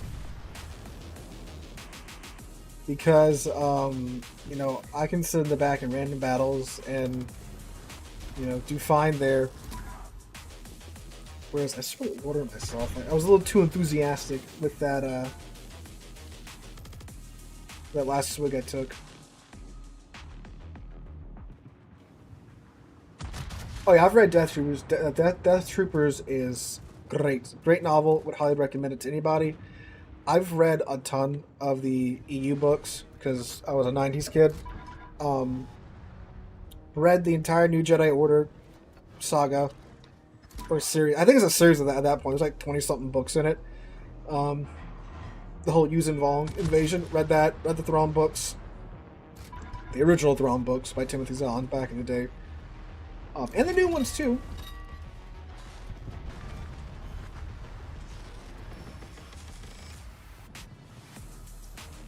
And here's some wargaming regarding the new funny button bug. As I mentioned in yesterday's video, they are aware of it in the Warships Discord in the bug report. They said, you know, they've said that the team is aware. So that's it for now.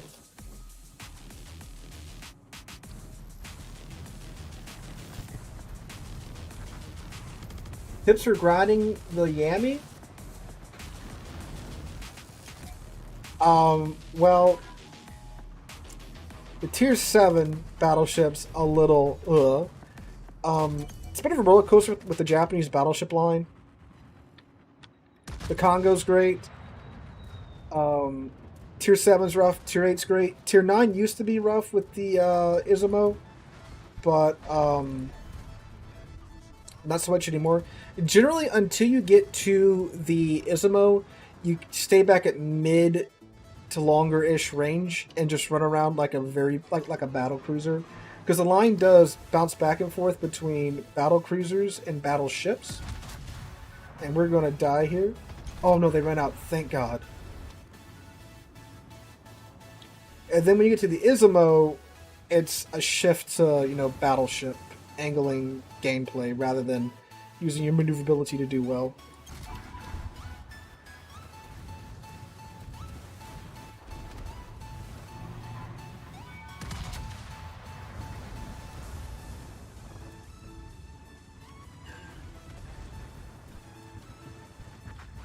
I know I'm damaged, but I'm waiting to utilize the entirety of my heal because I don't want to throw it away. Oh, here, we'll use it right now.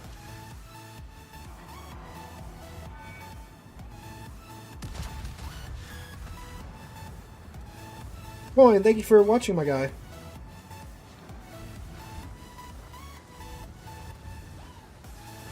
My Sigler's just not having a good time. No, they're up. They're up. Something is in our airship's radius. Okay, we're going to be a little bold here, see if we can turn around.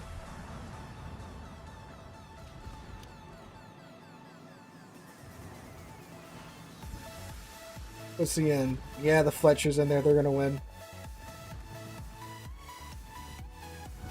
Yep, so's the Silawangi. Yeah, they got it. Dang.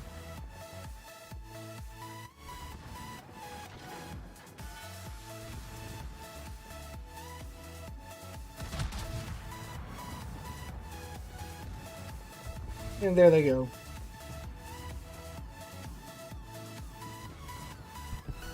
Oh, then the Ohio blaps the Montana. Again, why do so many people play the close quarters mode if they don't want to play close quarters? I don't understand. Like, go play randoms if that's what you want to do. But alright. I guess we'll go do that since that's apparently the mood of the player base tonight. Let's start on the Yami since someone brought up the Yami line. What's your thoughts on the new generation? Are they cooked? Oh Lord. Shoot. I'm going into my 8th year of teaching. You know. A lot of them have the attention span of a peanut. Because their minds have been cooked in a way thanks to, of course, like TikTok and stuff. Their attention span is so short.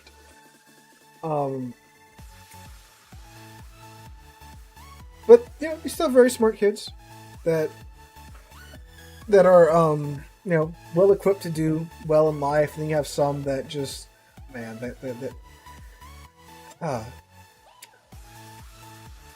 COVID did a number on them because they basically got 2-3-ish years where it really didn't matter. You hear this all the time, how kids just get passed in school today, nobody cares.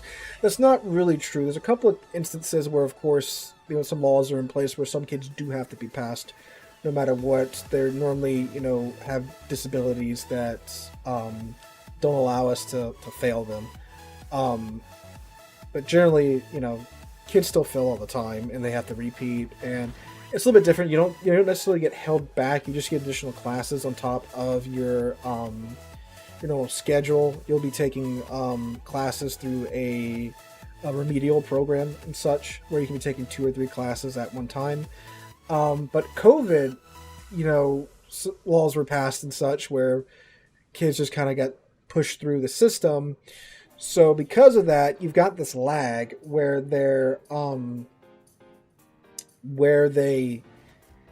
don't have the pre-required knowledge to move on to the next class. So we've had a couple of years where we've had to go back and kind of reteach the previous year's content in the first 2 or 3 weeks of school, and then we just pray for the best and go from there. So I'm hoping once this COVID lag is kind of gone and dealt with, things will get better. As far as behavioral things, it's a coin flip. You'll have, because I'm high school, right, and you have a freshman class that are coming, and there'll be a lot of behavioral issues. And then next year you have a freshman class come in, and they are great little angels. You have 1 or 2 kids that have behavioral issues, but for the most part they're great. And then the next round will be terrible. Sometimes it flip-flops. Sometimes you get 2 or 3 great classes in a row. Sometimes you'll get 2 or 3 terrible classes in a row. So yeah. Oh, Big Kaboom, hello, how you doing? Yeah, I saw you. I'm well, I can overmatch his nose. I know that, so that's what happened there. No, I've heard about the skibbity toilet thing. I don't know what it is. It looks like some Gmod crap, some old school YouTube poop maybe. Other than that, I don't really I've seen a picture of it. I'm assuming it's a video. I don't know. And like, I mean, like when I was growing up too, like, you know, like all the dumb like Skyrim videos and stuff, all the dumb, you know, YouTube poop stuff, like, you know, we had some cooking of our own, right, growing up. But like, those videos are like, you know, 15 minutes long, where like all the stuff these kids are hooked on. It's like just these, you know, however long. How long is a TikTok? Like 20 seconds, 30 seconds? Look, y'all are catching me outside of the school year. I don't have the children to keep me up to date with the memes and stuff. Once I go back, I'll be more informed on the memes.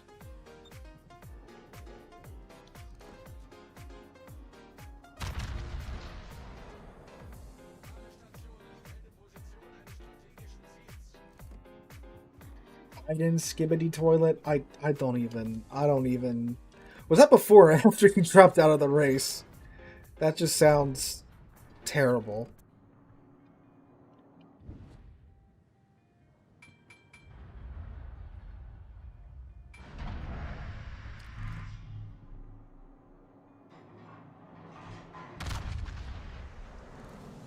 Okay, he's angling. Oh, dang, he sped up.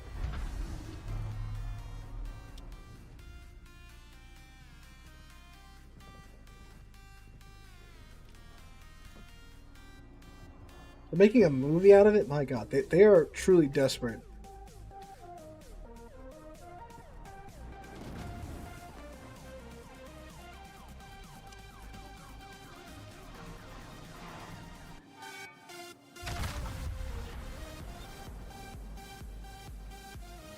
Oh, there's a GK right there. There we go. Cool, 19k off of the Salem. Tier 10 non-tech tree ship? GK.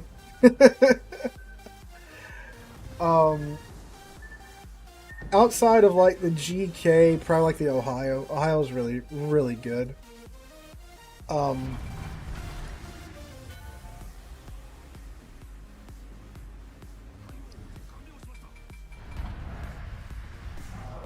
And like really like my favorite like just go to battleship when I need to make battleshippings happen is Montana. Like Montana is just such a good ship. Truly does not care about the meta. Unique upgrade Montana is pretty goofy with how survivable it gets.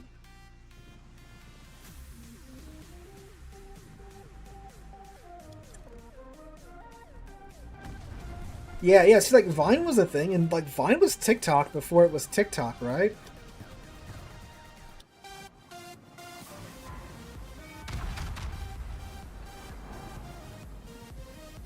Like, I think it's so funny how Vine died, but then, like, TikTok reemerges. TikTok emerges a few years later, and it's, like, insanely popular.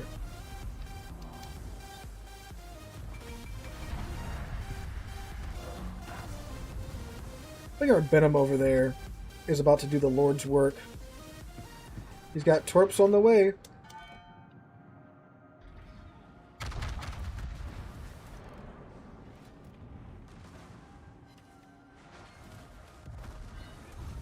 Looks like that is unfortunately not the case.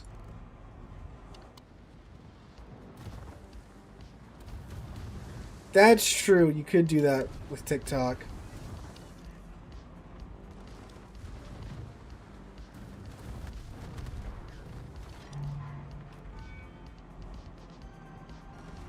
What I think's really crazy is like the editing capabilities of like an iPhone now.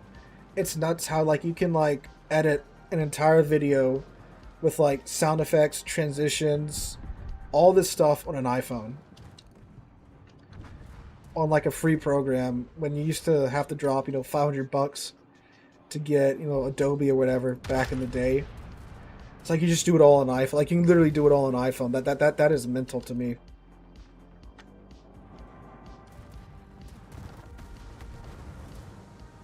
Now, did I pay $500 for Adobe? No. Use Shotcut, free software.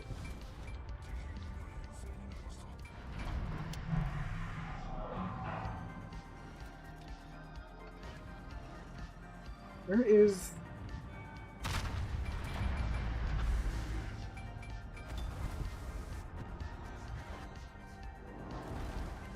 He is going backwards, alright.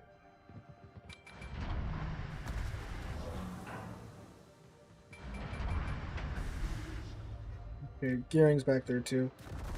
Alright, murder the Gearing, Harugumo. Or farm out the GK, that's cool too.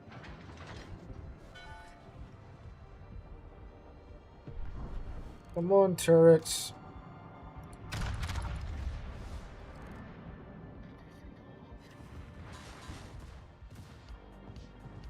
I don't even know who that Harugumo got his torps off on. I think they were supposed to be for the Gearing? Or for the GK. Oh, that GK is about to come around the corner and ruin my day. Alright, cool. Harugumo did something. Good job, Harugumo.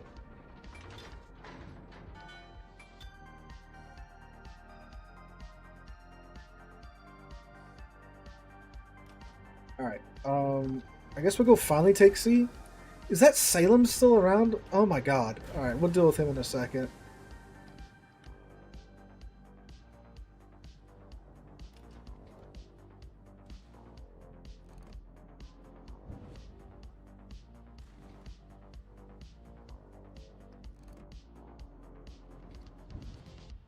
Okay, see if we can tap this Salem out of existence.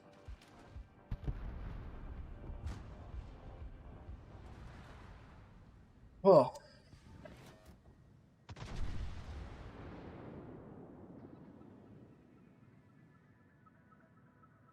Nope.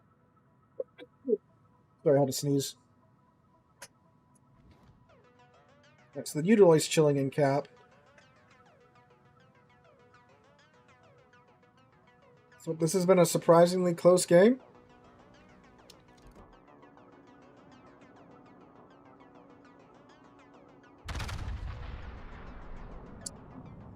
We almost got that off for free.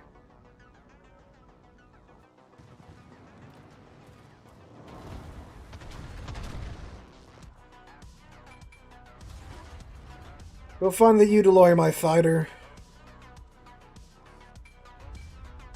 Oh, he's out of the cap.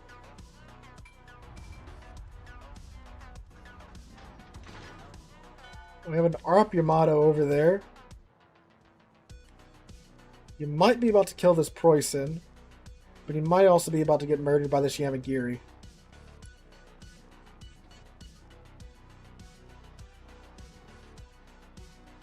Alright, cool. Malta got the...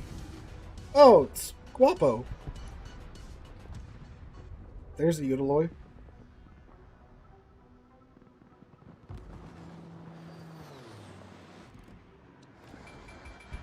I'm gonna pump the brakes as he probably dumped torpedoes through that gap.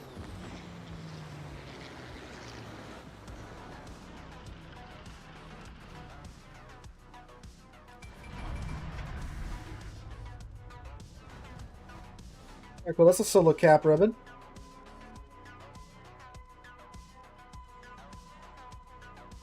Now the Utiloy's in B.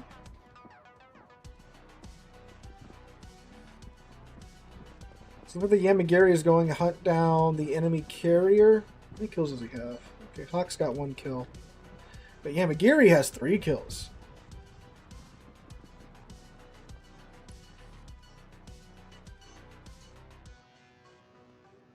Okay, oh, yep, there we go. Ooh, nice. Malta actually got him with the rockets. What a French flag on your Yami? Because when I grounded the Yami, the French cruiser event was going on for the Henry line. And it's one of the first cosmetic flags that I acquired, so that's why it's on my Yami. There we go. It's a dead Salem. Now we just have the Hakuru to find. National Pacific War Museum in Fredericksburg, Texas. Yeah, that was some. So we were going to go to Texas this summer, but then some financial things happened, and we unfortunately were not able to go. And we were going to go there.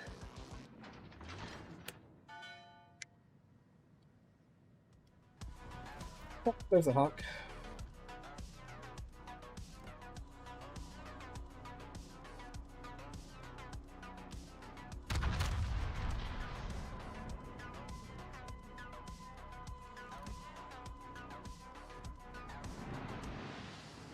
A little bit shy. A little bit shy, a little bit short.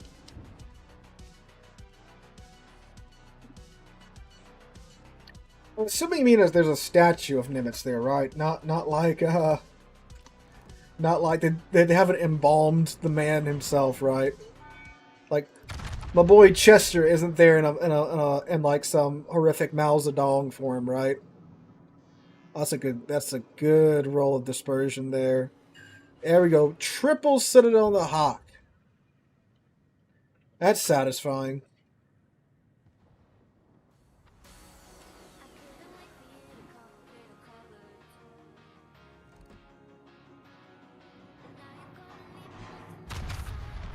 Oh, now he's turning. Okay, I don't know if he shorted that enough. That's crazy how fast the Hawk bleeds speed when it turns. It's also a nice round of... Well, that was a nice round of dispersion from the Yami. Oh my god, down to 155. Okay, it's a statue. Alright. We might get the kill if our shells get there first, and if we hit something. Hey! There we go. That's funny how I swapped to randoms and I instantly have better battles than in the fun mode. Apparently, I was at the Patriot Points like a week before your video went up, Sealord. Well, we were there 2 weeks before the video went up, so there's a chance we might have been there at the same time.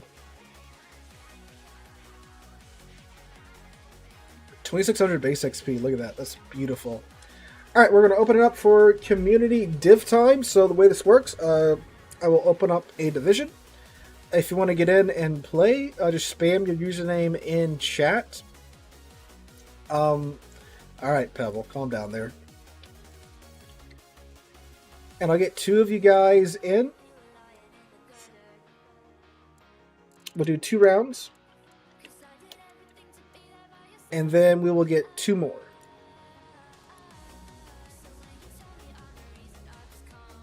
And then I see EE from... Oh, whoops. Hi, Pebble. Go over here. Oh, come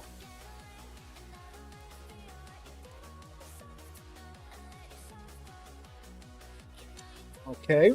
We put the 4 in. There we go.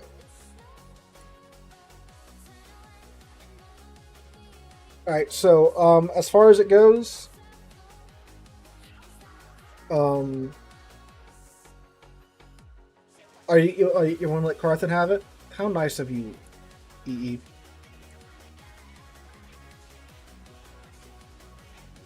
Oh, well.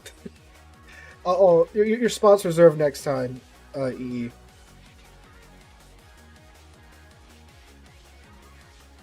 Well, maybe if Carthen's name doesn't come up.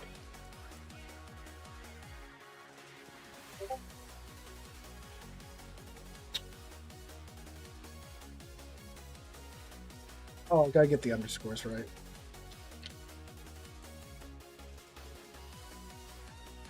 There we go. Alright.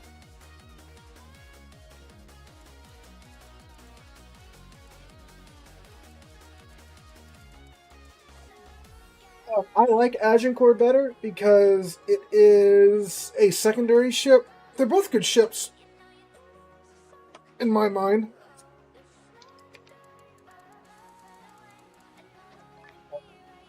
Griffin. Alright. Well, maybe not Griffin. Griffin. When am I gonna play at tier 10 that we could play at tier 10?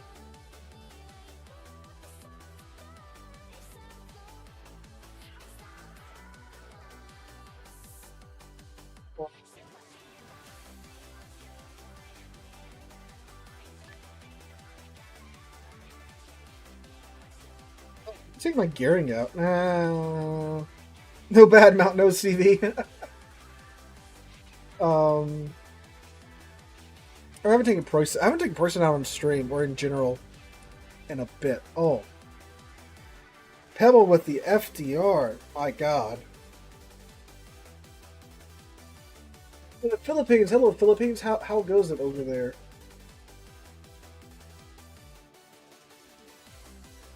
Pebble with the Preußen. See what Carthen's going to take. Stalingrad. Alright, that works.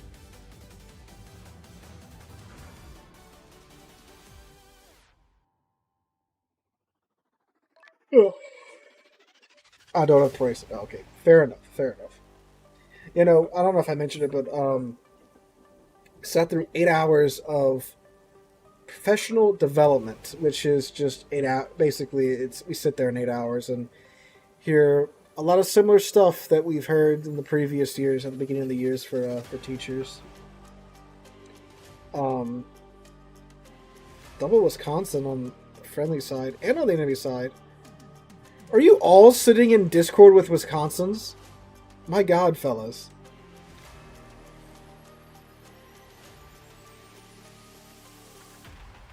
Let me see.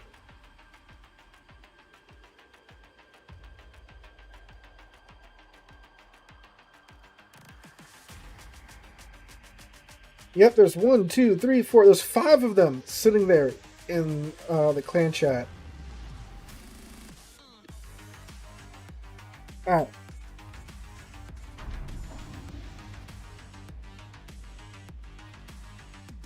So we got Howsit and Darth in Wisconsin. Chase is on our side in Wisconsin.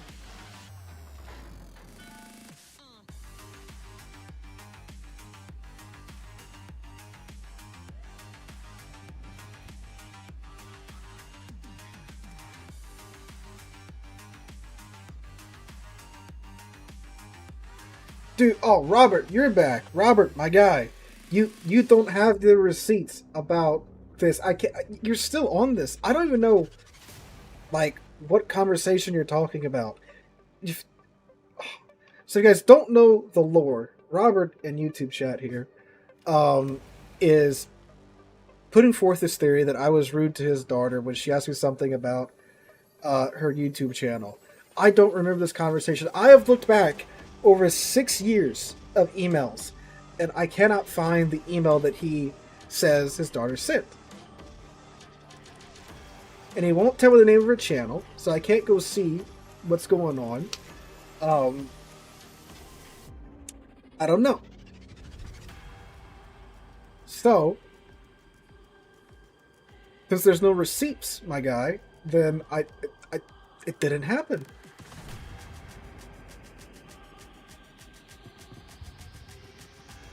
Oh, yeah, let's focus on playing Preußen.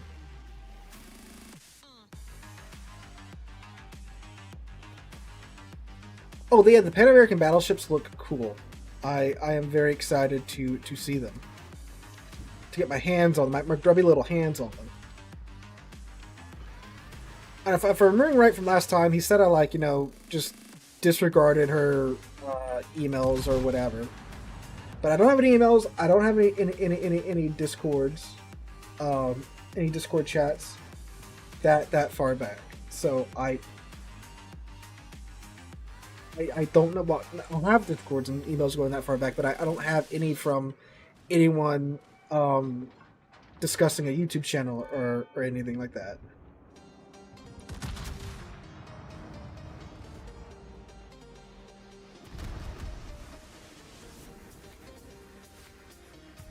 She was going to be a CC, but she didn't do it. You asked her rudely about it. What did I 6,000 off of How's It?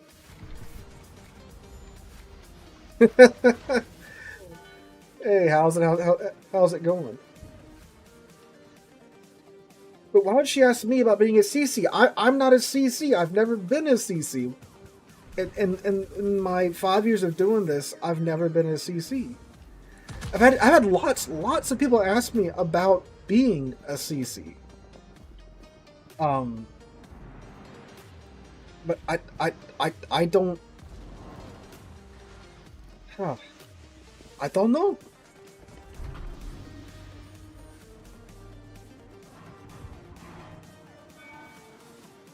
I mean, I'm curious what you think I said rudely, but you won't tell me like her channel name or.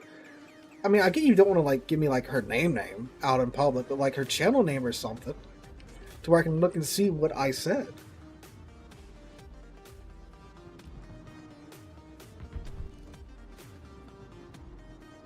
There's Zen and a uh-oh, those are deep water torpedoes. Okay, cool, they ran out.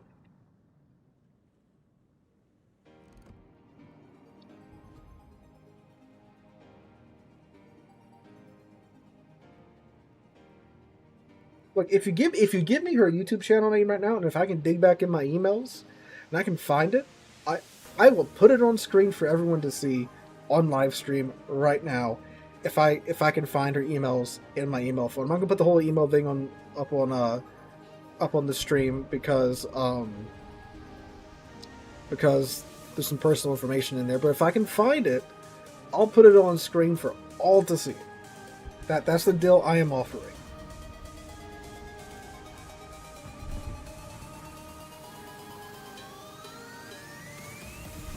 I don't think this is quite worth the commentary channels rolling up over. And this has been going on for years.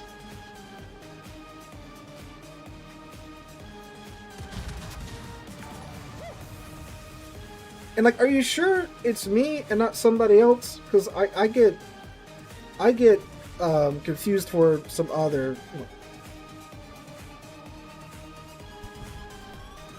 Last year? Dude, you told me it was last year.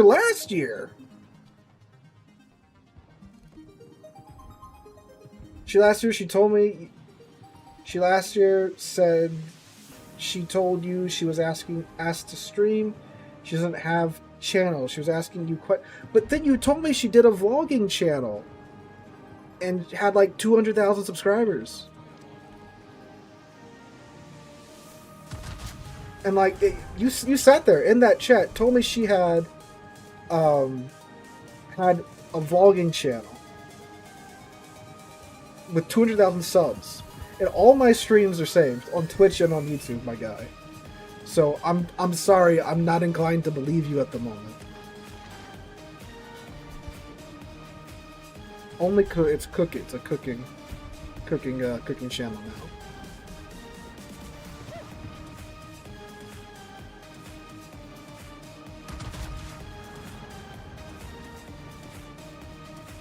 But yeah, I'm still offering the deal. If you tell me your channel name, I'll go in and, see what I can find.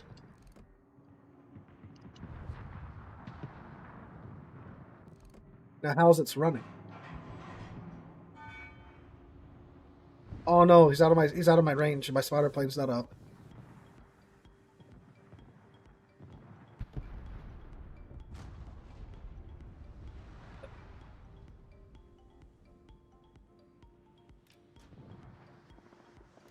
Midway, I haven't played Midway. I've played FDR, which is similar to Midway. Well, it's not similar at all. I don't know why I said that. It's the same class, but the ships and the planes are completely different. What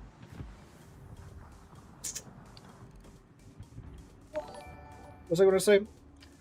But from what I understand from the CV Lords, the American CV line is a good place to start because just like most of the American tech tree, it is, kind of good at everything.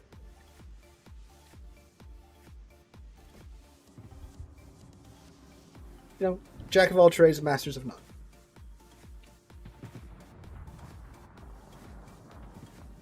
Oh, speaking of CVs, look at that. Look at that. Look at this little fella right here. Oh, dang. All right.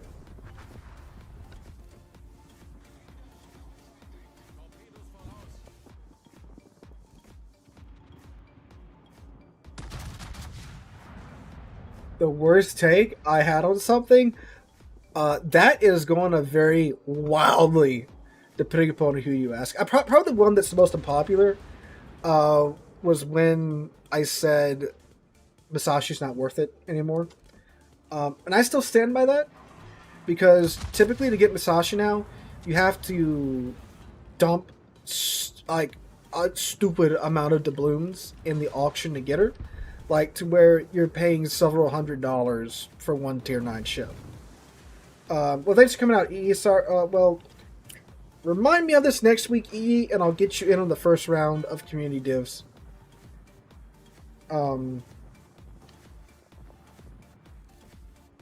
Yeah, but prior that was one of my most unpopular ones.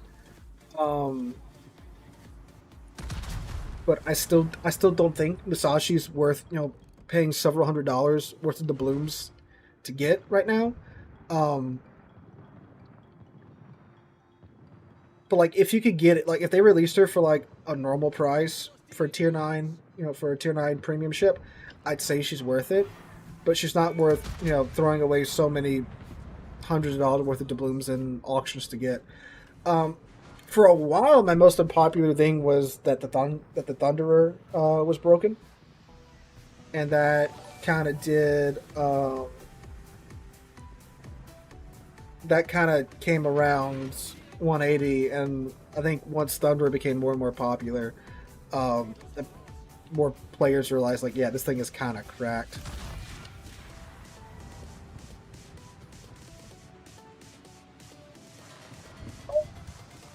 $968.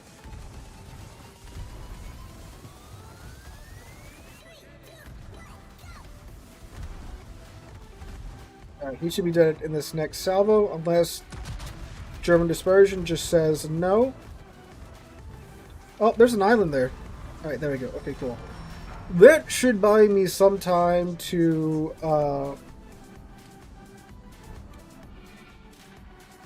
recover from this. Why not just nerf instead of removing the ship? So they've tried that. That has not gone well with the player base.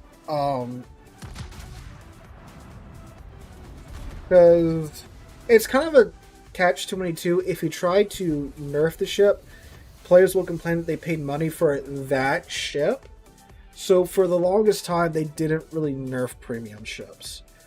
But now they do. And it's still not very well received when they do, usually, but they you know, they have the right to do that. Oh, did we? That's funny. Oh, those are deep waters. Oh, we made it.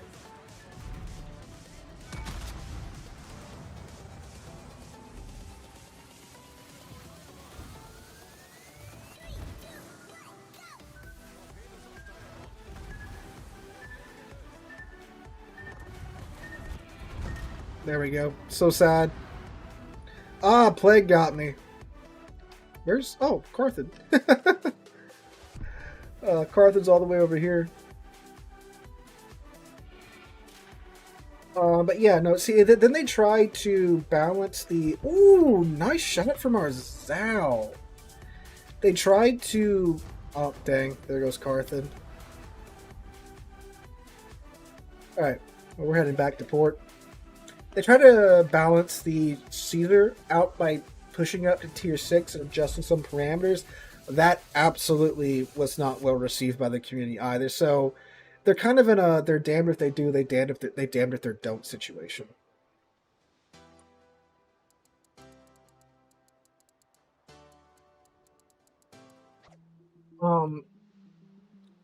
I believe, you know, if something's bad for the game, it's bad for the game and it should be nerfed.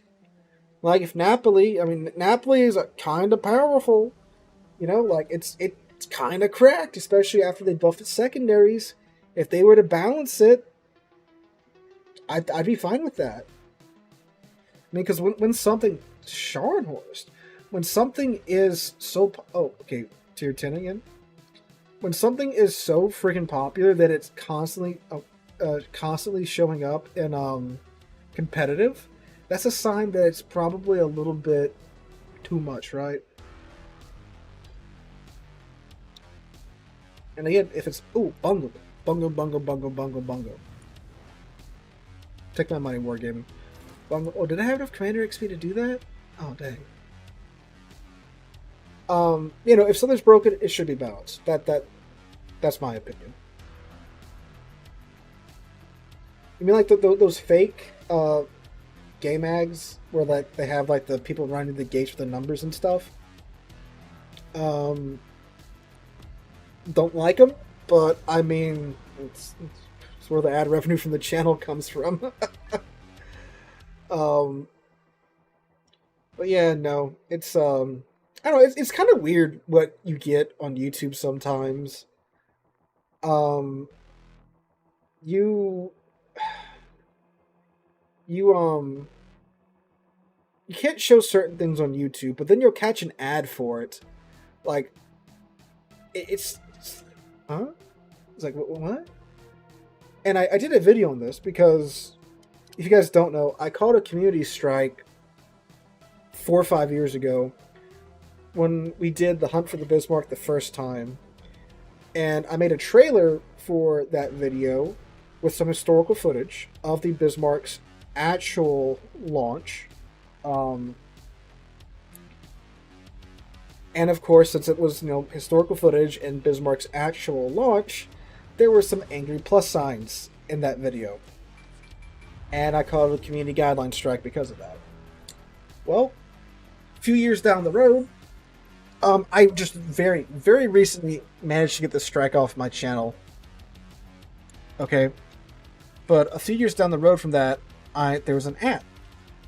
It was an ad for a military collectibles site, and sure enough, on the ad on YouTube, there was an angry plus sign, and it's like, oh my god, really? Like, I called a guideline strike for this, for a trailer that was actually unlisted. It wasn't a public trailer because I'd made like a conceptual trailer for it a year before I even thought about actually trying to put together Operation Rheinenbaum, which that's the first Hunt for Bismarck video that we did. And it sat on my hard drive, uploaded it a year later. It was unlisted, and I sent it to the group of players that was going to help me out in making the video. It's like, hey, look, this is what we're going for. This kind of, cinematic recreation of the Battle of the Denmark Strait. And that's what caught me a community guideline strike. But again, a few years later, there's ads with angry plus signs on them. It's why I also call them angry plus signs, because apparently I'm not allowed to show them or talk about them without getting a community guideline strike. And then, of course, there's like the hyper sexualized ads and stuff, where like that stuff is supposed to not be allowed on YouTube, but it is anyway, because like we have the try-on haul videos, where it's like this is just nudity, right? But that's not supposed to be allowed on YouTube. Why is it here? Who knows? It's the money, it's why. But yeah. Yeah, that's my whole spiel on YouTube ads. Ooh, hi, Napoli. Oh no, don't turn down. Oh, sorry, Carthan. Didn't see you there. Oh, Napoli, if you had just kept going straight, my guy.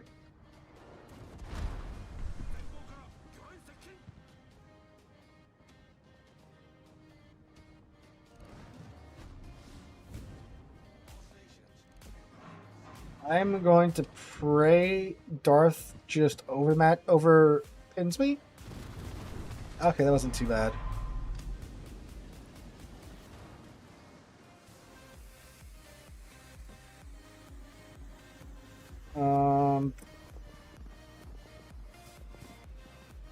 Here comes the Immelman. Alright, Darth, because you're the only guy I can shoot at right now. Have some AP.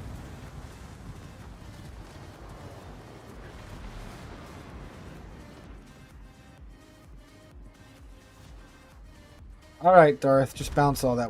Ow! That's rude. Right up the stern for like, what was that, like a 8K?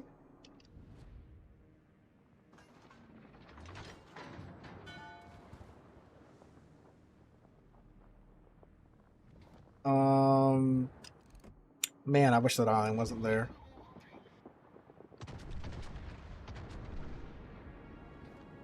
Get rid of the Mossad during the trade and likes Petra more. Oof, no. I like Mossad more. The guns, you know, the shells go where you aim more often than not with the Mossad, unlike the Petra.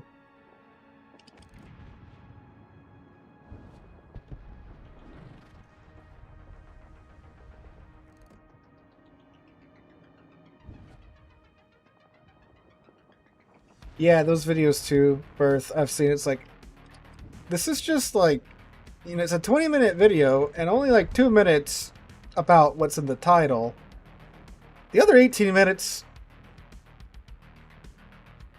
okay. But I can't show an angry plus sign for us to work with video. Alright. Dang. So there's a Halford out wide.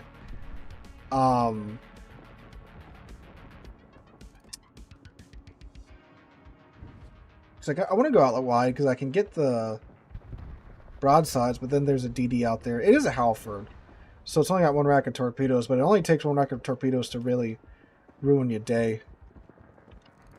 Okay.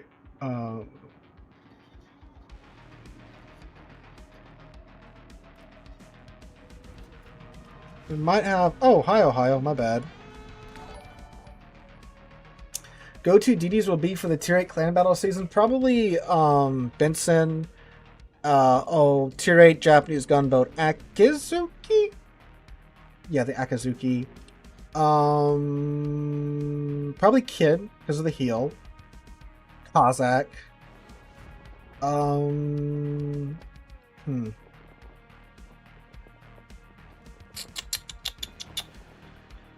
Not a Sashio, because you only have 1 battleship. What's the... Probably the Tier 8 Pan Asian, because, you know, cruisers and stuff, you hit those with the deep waters.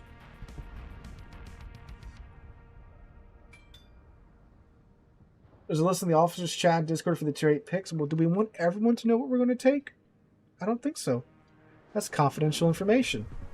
And plus, I'd have to tab out to get Discord open. I'm not sure if, if the stream would crash or not. Because I do think I have a stick of RAM going bad. I'm trying to ride it out because, like, it's like, okay, I'm planning on upgrading my PC, but not yet. I'm trying to save up the cash for it, right? But if this stick of RAM goes bad, then, like, I don't want to buy just another stick of DDR4 RAM when I'm planning on upgrading to DDR5 RAM, you know, which involves an entirely new motherboard and processor and stuff. So it's like, dang, I need you to hang in there a little bit longer, little fella. So, yeah, that's my situation right now with my RAMs. God, if this Napoli shows up, we're gonna blap him. Intel, I'm going with probably a 12900 or 12850K, whatever. i9, because apparently the new ones kind of just melt. Oh, there he is now. But I'm going with Intel because Intel's a little bit better when it comes to video editing and rendering, which is what this PC does a lot of, you know, making a video a day that's pretty intensive. This is not very great. If it was just pure gaming, I probably would go with AMD.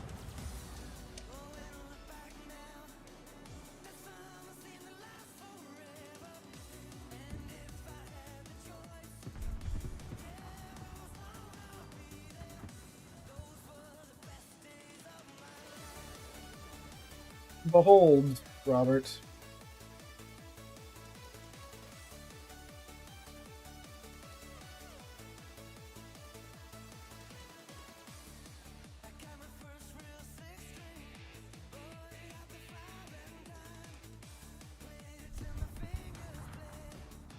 But yeah, no. If it was just pure gaming, I'd probably go with AMD. But if it was editing and stuff, I'll go with Intel. There's the Gatos torpedoes. Yeah,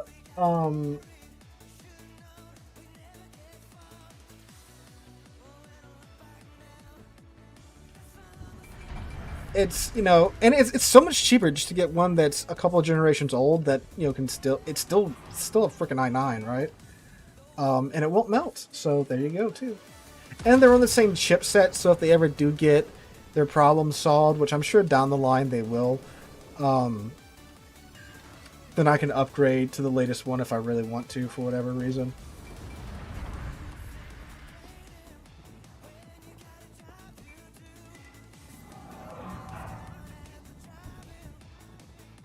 We're going to activate our Deadeye on Demand here. And then Napoli's going to stop sitting in one place and bow tanking. He's going to move up. How rude of him.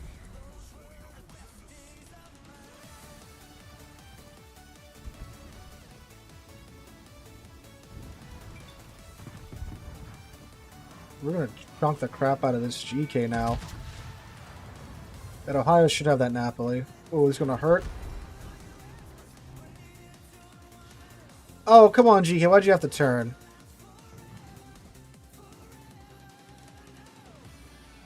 Oh, probably because of the Ohio.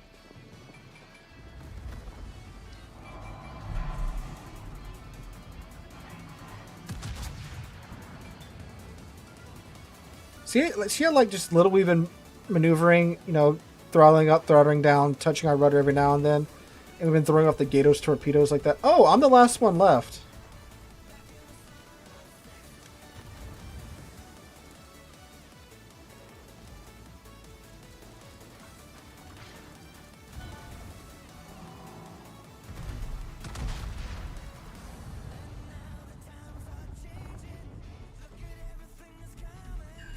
GK's gonna get us here with his south. Oh no, the Mosfa swoops in. Yeah, that was a roll if I've ever seen one.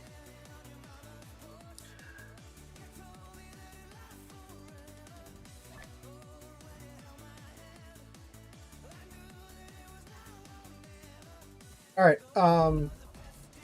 So that's the end of Carthen and Pebbles div. Actually, I'm just gonna kick you Carthen. Oh, or he leaves. Look how polite that was. Alright, so if you want to get in, spam your username in the stream chat. We'll get 2 of you guys in. Do 2 more rounds. Alright, Naval Historian.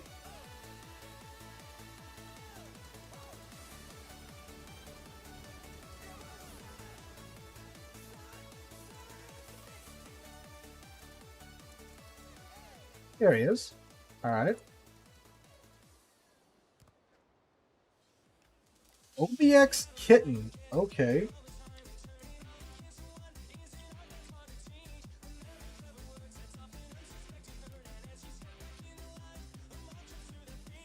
Alright, so again, they'll pick some ships and at whatever tier. And I'll pick some to match them, and we shall go from there. A French battle cruiser. Okay, if they pick a tier at where one of those exists at, I will pick one. I'm assuming you need something out of the Marseille line, correcto?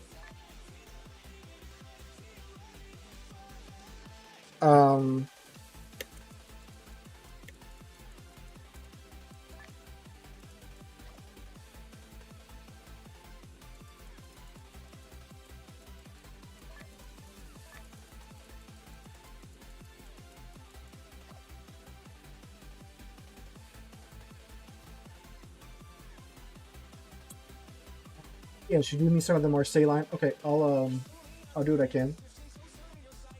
Well, you know what? I'll kick us off. Since you want to see the Marseille line, we'll just take out the Marseille. Do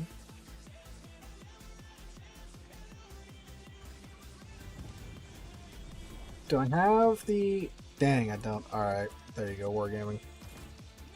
I mean, I already bought the doubloons. I don't know why I'm saying there you go, Wargaming. Alright, so see, Naval Historian has picked a Hindenburg, and Kitten has picked a Yamato.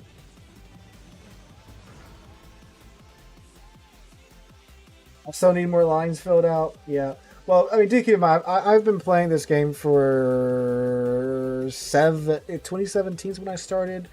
It's 2024. Yeah, 7. Dang, I've been playing this game for 7 years. YouTube for 5 of those 7, I believe. Because I think my channel was started in October of 2018. Let me see. Let me check that. I can check that out while we get into the match.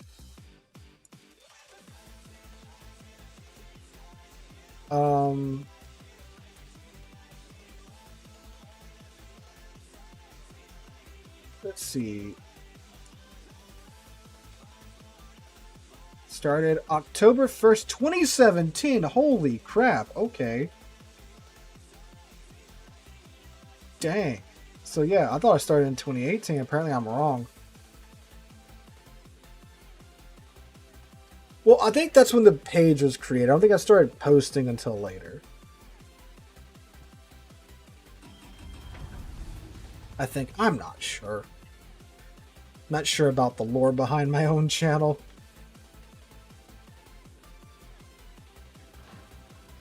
I've been doing it for a minute. That's what I'll say.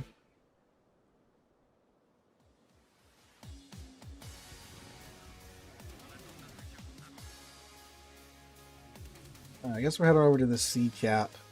See what's vibing out over there. Oh, they have a main. We have a Patry. There's Chasing a Colombo. Halsit's in an Alston. Carthen's in a Stalingrad again. Oh, Pebble's there too. Funny name. Oh, we have a Warlords snuck in with a Kitakami of all ships. One flank's about to have a lot of torpedoes to deal with. No CVs or subs though. Look at that.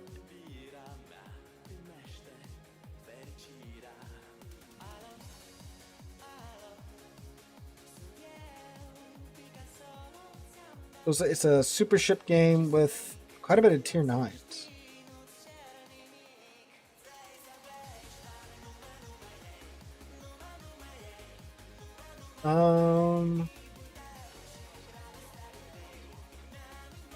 The Pommern's over there.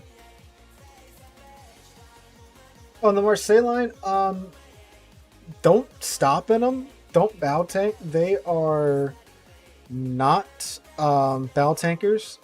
They're very mobile, agile, running gunships. Basically play them like you would most large cruisers, or most like heavy cruisers, you know, on the run, staying at mid-ish range. They are fast, so if you need to push up, you know, that you can, and usually outmaneuver whatever ship it is that you're trying to deal with. AP is also very good on them if you have someone's broadside, because they have, what, 330s? Yeah, well, the Marseille has 330s. I think the line... No, I think they are actually 330s up and down the line. Are they not? Or are they... I think they 305s at one point. But either way, they have big guns for cruisers. So if someone's showing you their if someone is showing you their broadside, by all means, pump it full of AP.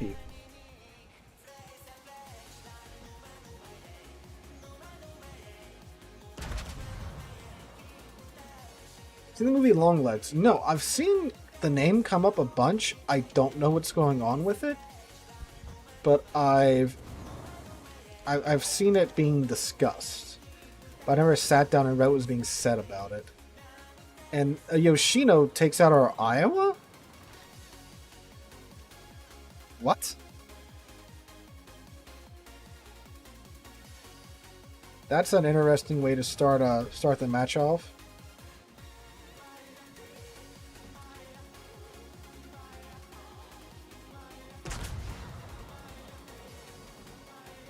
For another round of HE at the main, and we're going to hope that gives the Yoshino a false sense of security. So he'll stay broadside to us. Oh, okay, main. Okay, I figured something like that.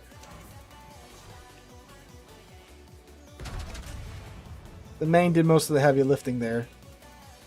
The main was the main source of damage. Oh, a little bit lower. That would have been great. Dang. Oh, wow. Okay, yeah. Speaking of how maneuverable the Marseille is. Bet you they weren't expecting that.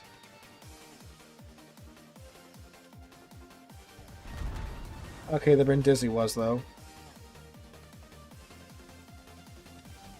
Can we get guns around in time? Maybe? Nope.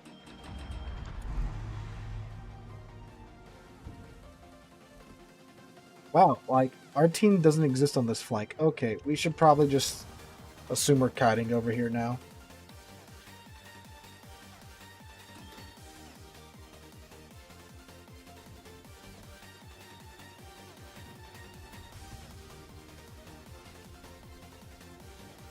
Our super ship's gone already. I want to see if this Oshino's going to turn out or not. Probably not. See if we can convince him to do so. Nah, he's going to turn in.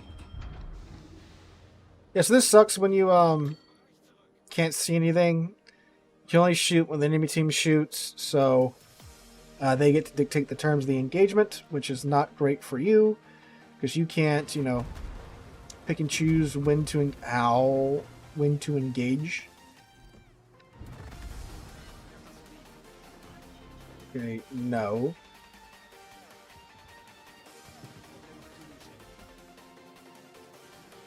Oh, is he now going to go broadside? Well, he has to because he's being shot at. Oh, nah, he's smart. All right, we're just trying to get HE in the tubes and just farm what we can.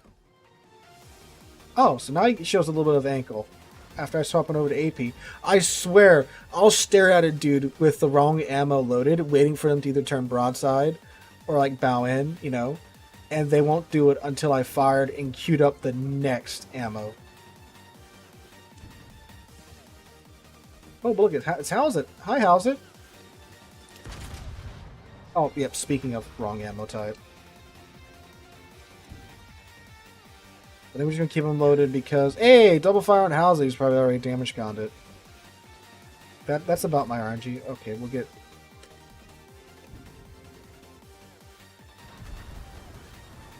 That was actually not as bad as it could have been. Chase, I am keeping HE loaded. Please stay... Please go broadside.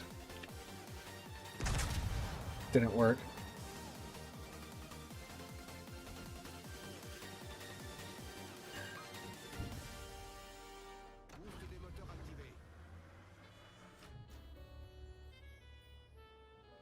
They have the ship advantage at A. What's holding them back?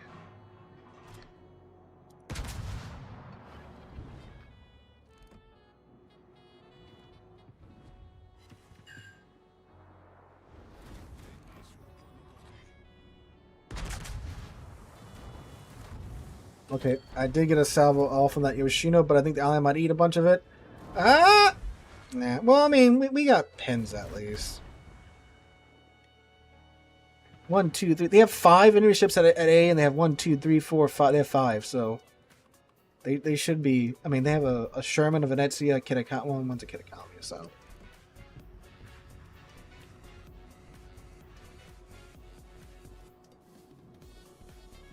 You need to make something happen over there is what I'm saying. Is that AP? That was AP. Okay, we got HE coming up.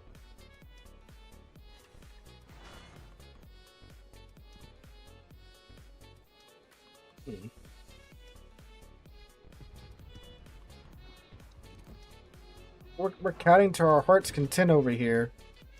But we gotta, I mean, something's gotta happen. I guess I can go and try to grab B. Because the Graz probably isn't there anymore. But there's a Palmer. That is a problem. And there's these guys that, you know, we can't just let them have free reign of the map either.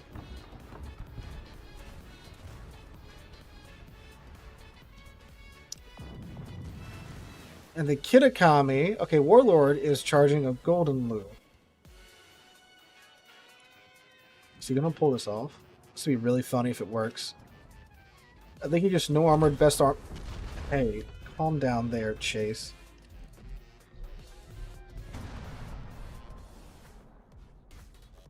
Oh, he did it. He did it. He did it. Yes. Yes. Yes.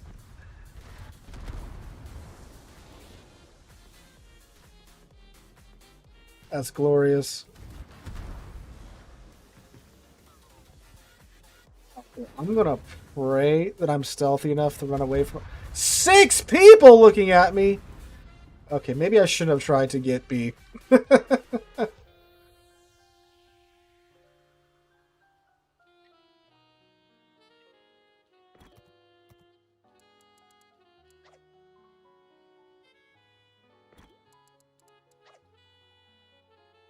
All right, so let's see what's happening over here. So there's a Stalingrad. There's Carthage and Stalingrad. You got Duncan over here. You got a Sherman, Pommern, Plague in Venezia. Bishop in the game 15 seconds at a time. And that's what he's saying in the Austin. Is he still up? He is still up. Oh, there we go. Dang. Oh, look, a Sherman might die. Nope, he lived. Yeah, I mean, what are you gonna do in those situations? You gotta try to make something happen. It doesn't always work, but you gotta try and do something.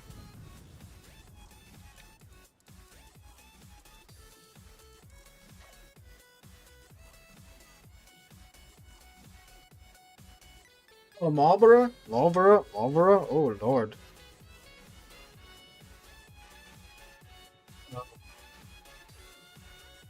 I wish I would park that somewhere and someone would steal it, so I wouldn't have to play it on stream. But, why not? Oh, wait, tier 8? Tier 8? Okay, let me not... Oh, no, we got to check the Odin out, because Odin is a rarity nowadays. Alright, you guys keep your tier 8s.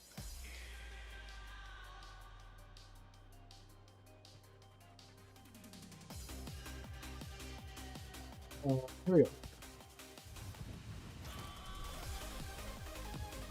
Odin has not left port in a minute, my guys.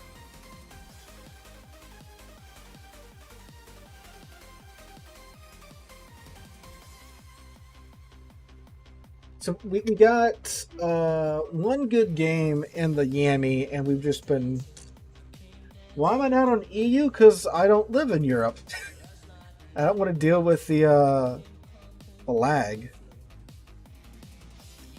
Granted, like with the name, perfectly understandable. But I would think, you know, something gets me every time. Like the name, yeah, it's like, oh, it's a British dude. But then, like, you listen to me talk, and I sound firmly from the southern United States because I can't talk right, you know. And then people still think that I live in like Britain or something. I don't sound American? What do I sound like? Chinese? Oh. What? Chinese? That's a first. I know I don't sound like, you know, swamp people, right?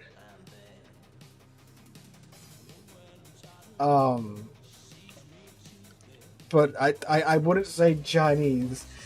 No, what happened is that my dad works offshore, and he was gone for like 2 weeks at a time when I was growing up. So I was more so raised by my mother, which meant she was a pharmacist. Okay, sounds like a Yank as far as I can tell. Thank you, Gray Boats. She was a pharmacist. Okay, which meant I spent a lot of time sitting in a pharmacy in a hospital. And the thing was, when my mom went to pharmacy school, because she was like almost 40 when I was born. When she went to pharmacy school, they forced them to learn how to speak professionally, like without an accent, because you had to be professional as a pharmacist, right? So I was sitting around a bunch of people that didn't really have too much of an accent. when I was growing up, right? Now, I still have, I mean, I think I have a bit of an accent, but it's not like some people, like some, like swamp people, or like if you go north of I-10 into like Alexandria, Monroe, they start to have that, like that Arkansasian accent. You don't sound like Gambit, to your credit. Yeah, not everyone down here sounds like that. So yeah, like you go to New Orleans, there's a very, very New Orleans accent.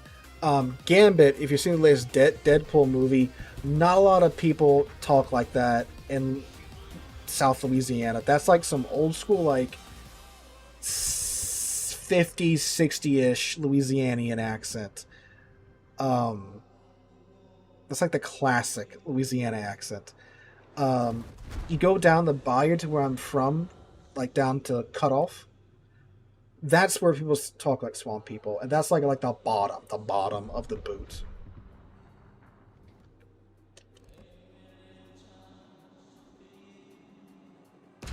Yeah, a lot of the Louisianian accents you hear on TV and movies are so greatly exaggerated.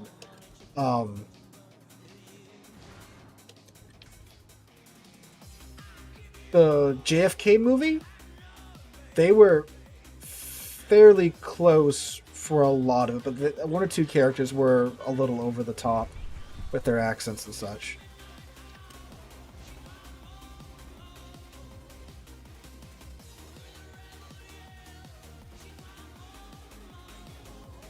It's a Congress. Do they have an Alaska?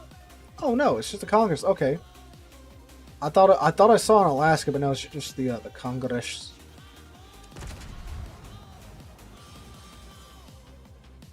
Fat German accent? What?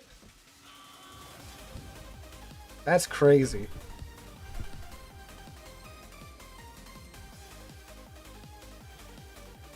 I'm going to tell where you're from with that accent. So I think my thing was, I grew up in a hospital for, half of my life. When I was, like, the years leading up to, I think, before you're like 12, that's where you really learn how to talk and like your enunciations and stuff. Oh, also too, my tongue didn't move when I was a kid. That probably did a bit of damage. My tongue was stuck to the bottom of my mouth for a couple of years. So like I learned how to talk one way without using my tongue, and then they clipped my tongue to where it could move. So I had to kind of, figure that out. That's why R's and W's sometimes trip me up. Because I was literally tongue-tied when I was younger. Now, if I go slow and think about it, I can get the W's and the R's out. But, like, World of Warships, like, sometimes I say, like, Word of Warships, because I can't get the R out in time, right? That's what's going on with that.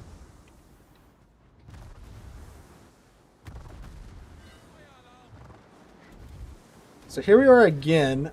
Oh, hey, that's rude. DD on our side died because he got ganged up on by a Marceau and a Vampire 2. So now we can't see anything.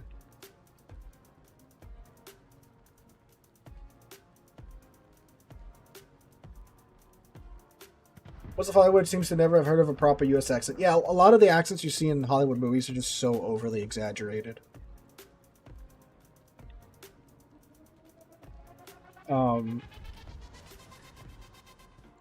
I say that, but like when we go up to like Arkansas and stuff, I still just go, God dang, that twang is thick.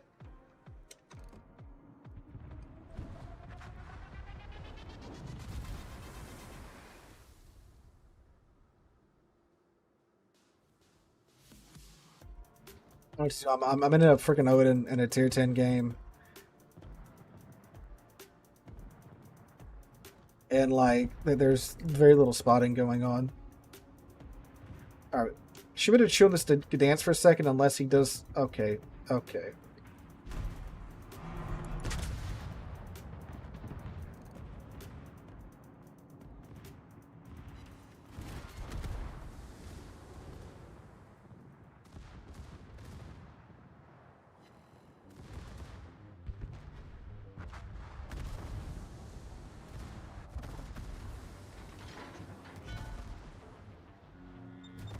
Well, I guess I'm just not allowed to get close.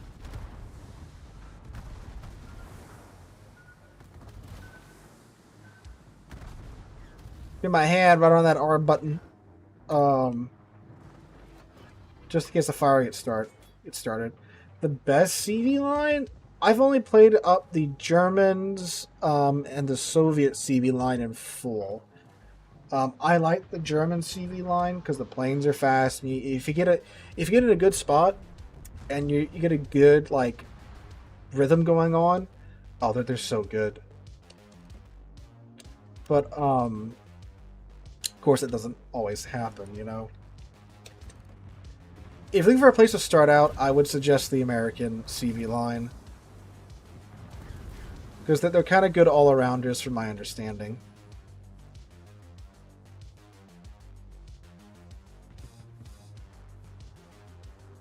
The crazy part is we're winning, just not on this flank.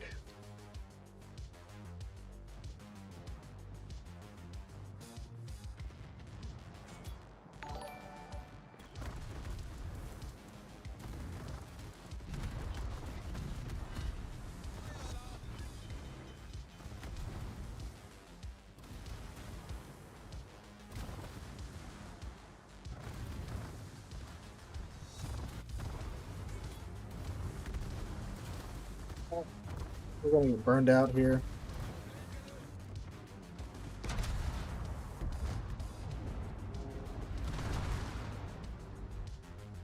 Jeez. The second time in a row, we've just been rolled on one flank. If you all went in together with HE, you would win.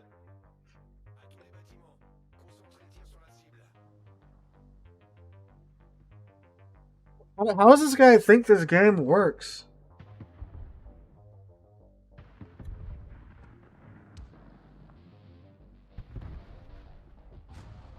Oh, Lord. Who's this guy? Is he dead? Is he one of those guys?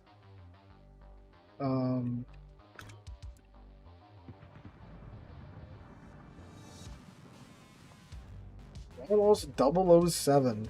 Yes. Oh, he was a druid. He was a druid that just ran in there and ate the what was it? The dance torpedoes and then perished.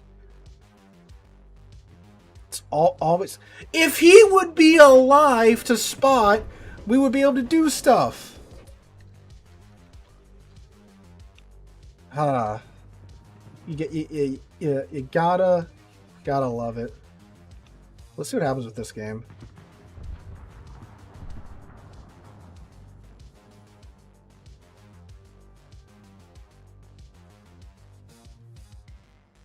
He's just running in. He's just running in and dying. They are supporting him. They're shooting the Preußen.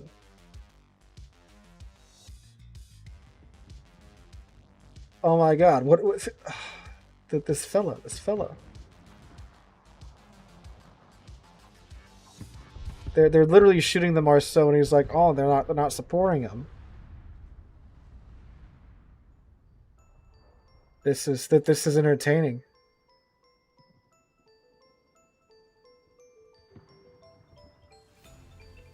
So the Schlieffen on like 15k HP W'd into the enemy team. What? It's German AP! That's what you do!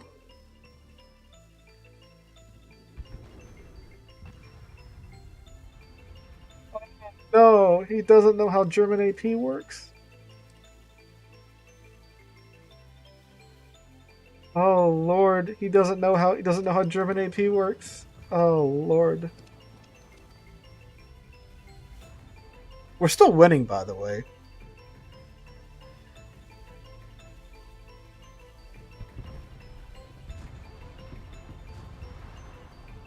For those of you that don't know, German HE has great pins, but it's very anemic. So if you're in a German ship and you have like the broadside with German AP, the alpha is so much more the German AP that you want to shoot German AP at the DD because it will do more damage overall. And this was it well done, and JFK. div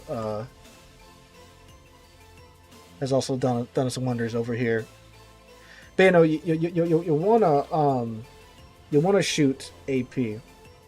Usually, like, unless they're angled or unless you want to break modules, you want to shoot AP because it does more damage. Good catch. It was a Marceau too. So the Marceau does, you know, but the French saturation HE is kind of like nothing to it.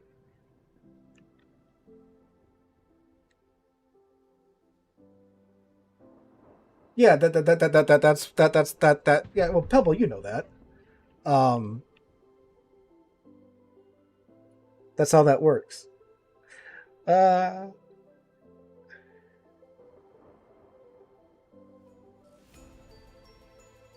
I mean, the good thing about it is with the improved pins, you know, you get more pins. So, if you're doing against a battleship or something, you know, it's not terrible that you only have German HE to deal with. But when it comes to like making DDs dead now, again, if you have their side, you wanna use it. And again, this is the guy that where did he die? He like hit the island and then he got torpedoed by a Gdansk. Well, it wasn't really a great game to show off the Odin, but I mean, again, when you don't have any spotting to do anything, there's only so much you can do, especially in an Odin. Oh! Wait, no, that was a daring. The Druid. Oh, the Druid. I think he did kill that one DD, so that's what happened. Yeah, but what a surprise! The tier 10 ship did better than the tier 8 ships in the tier 8 game, in the tier 10 game. All right. Thank you, Kitten. Thank you, Historian.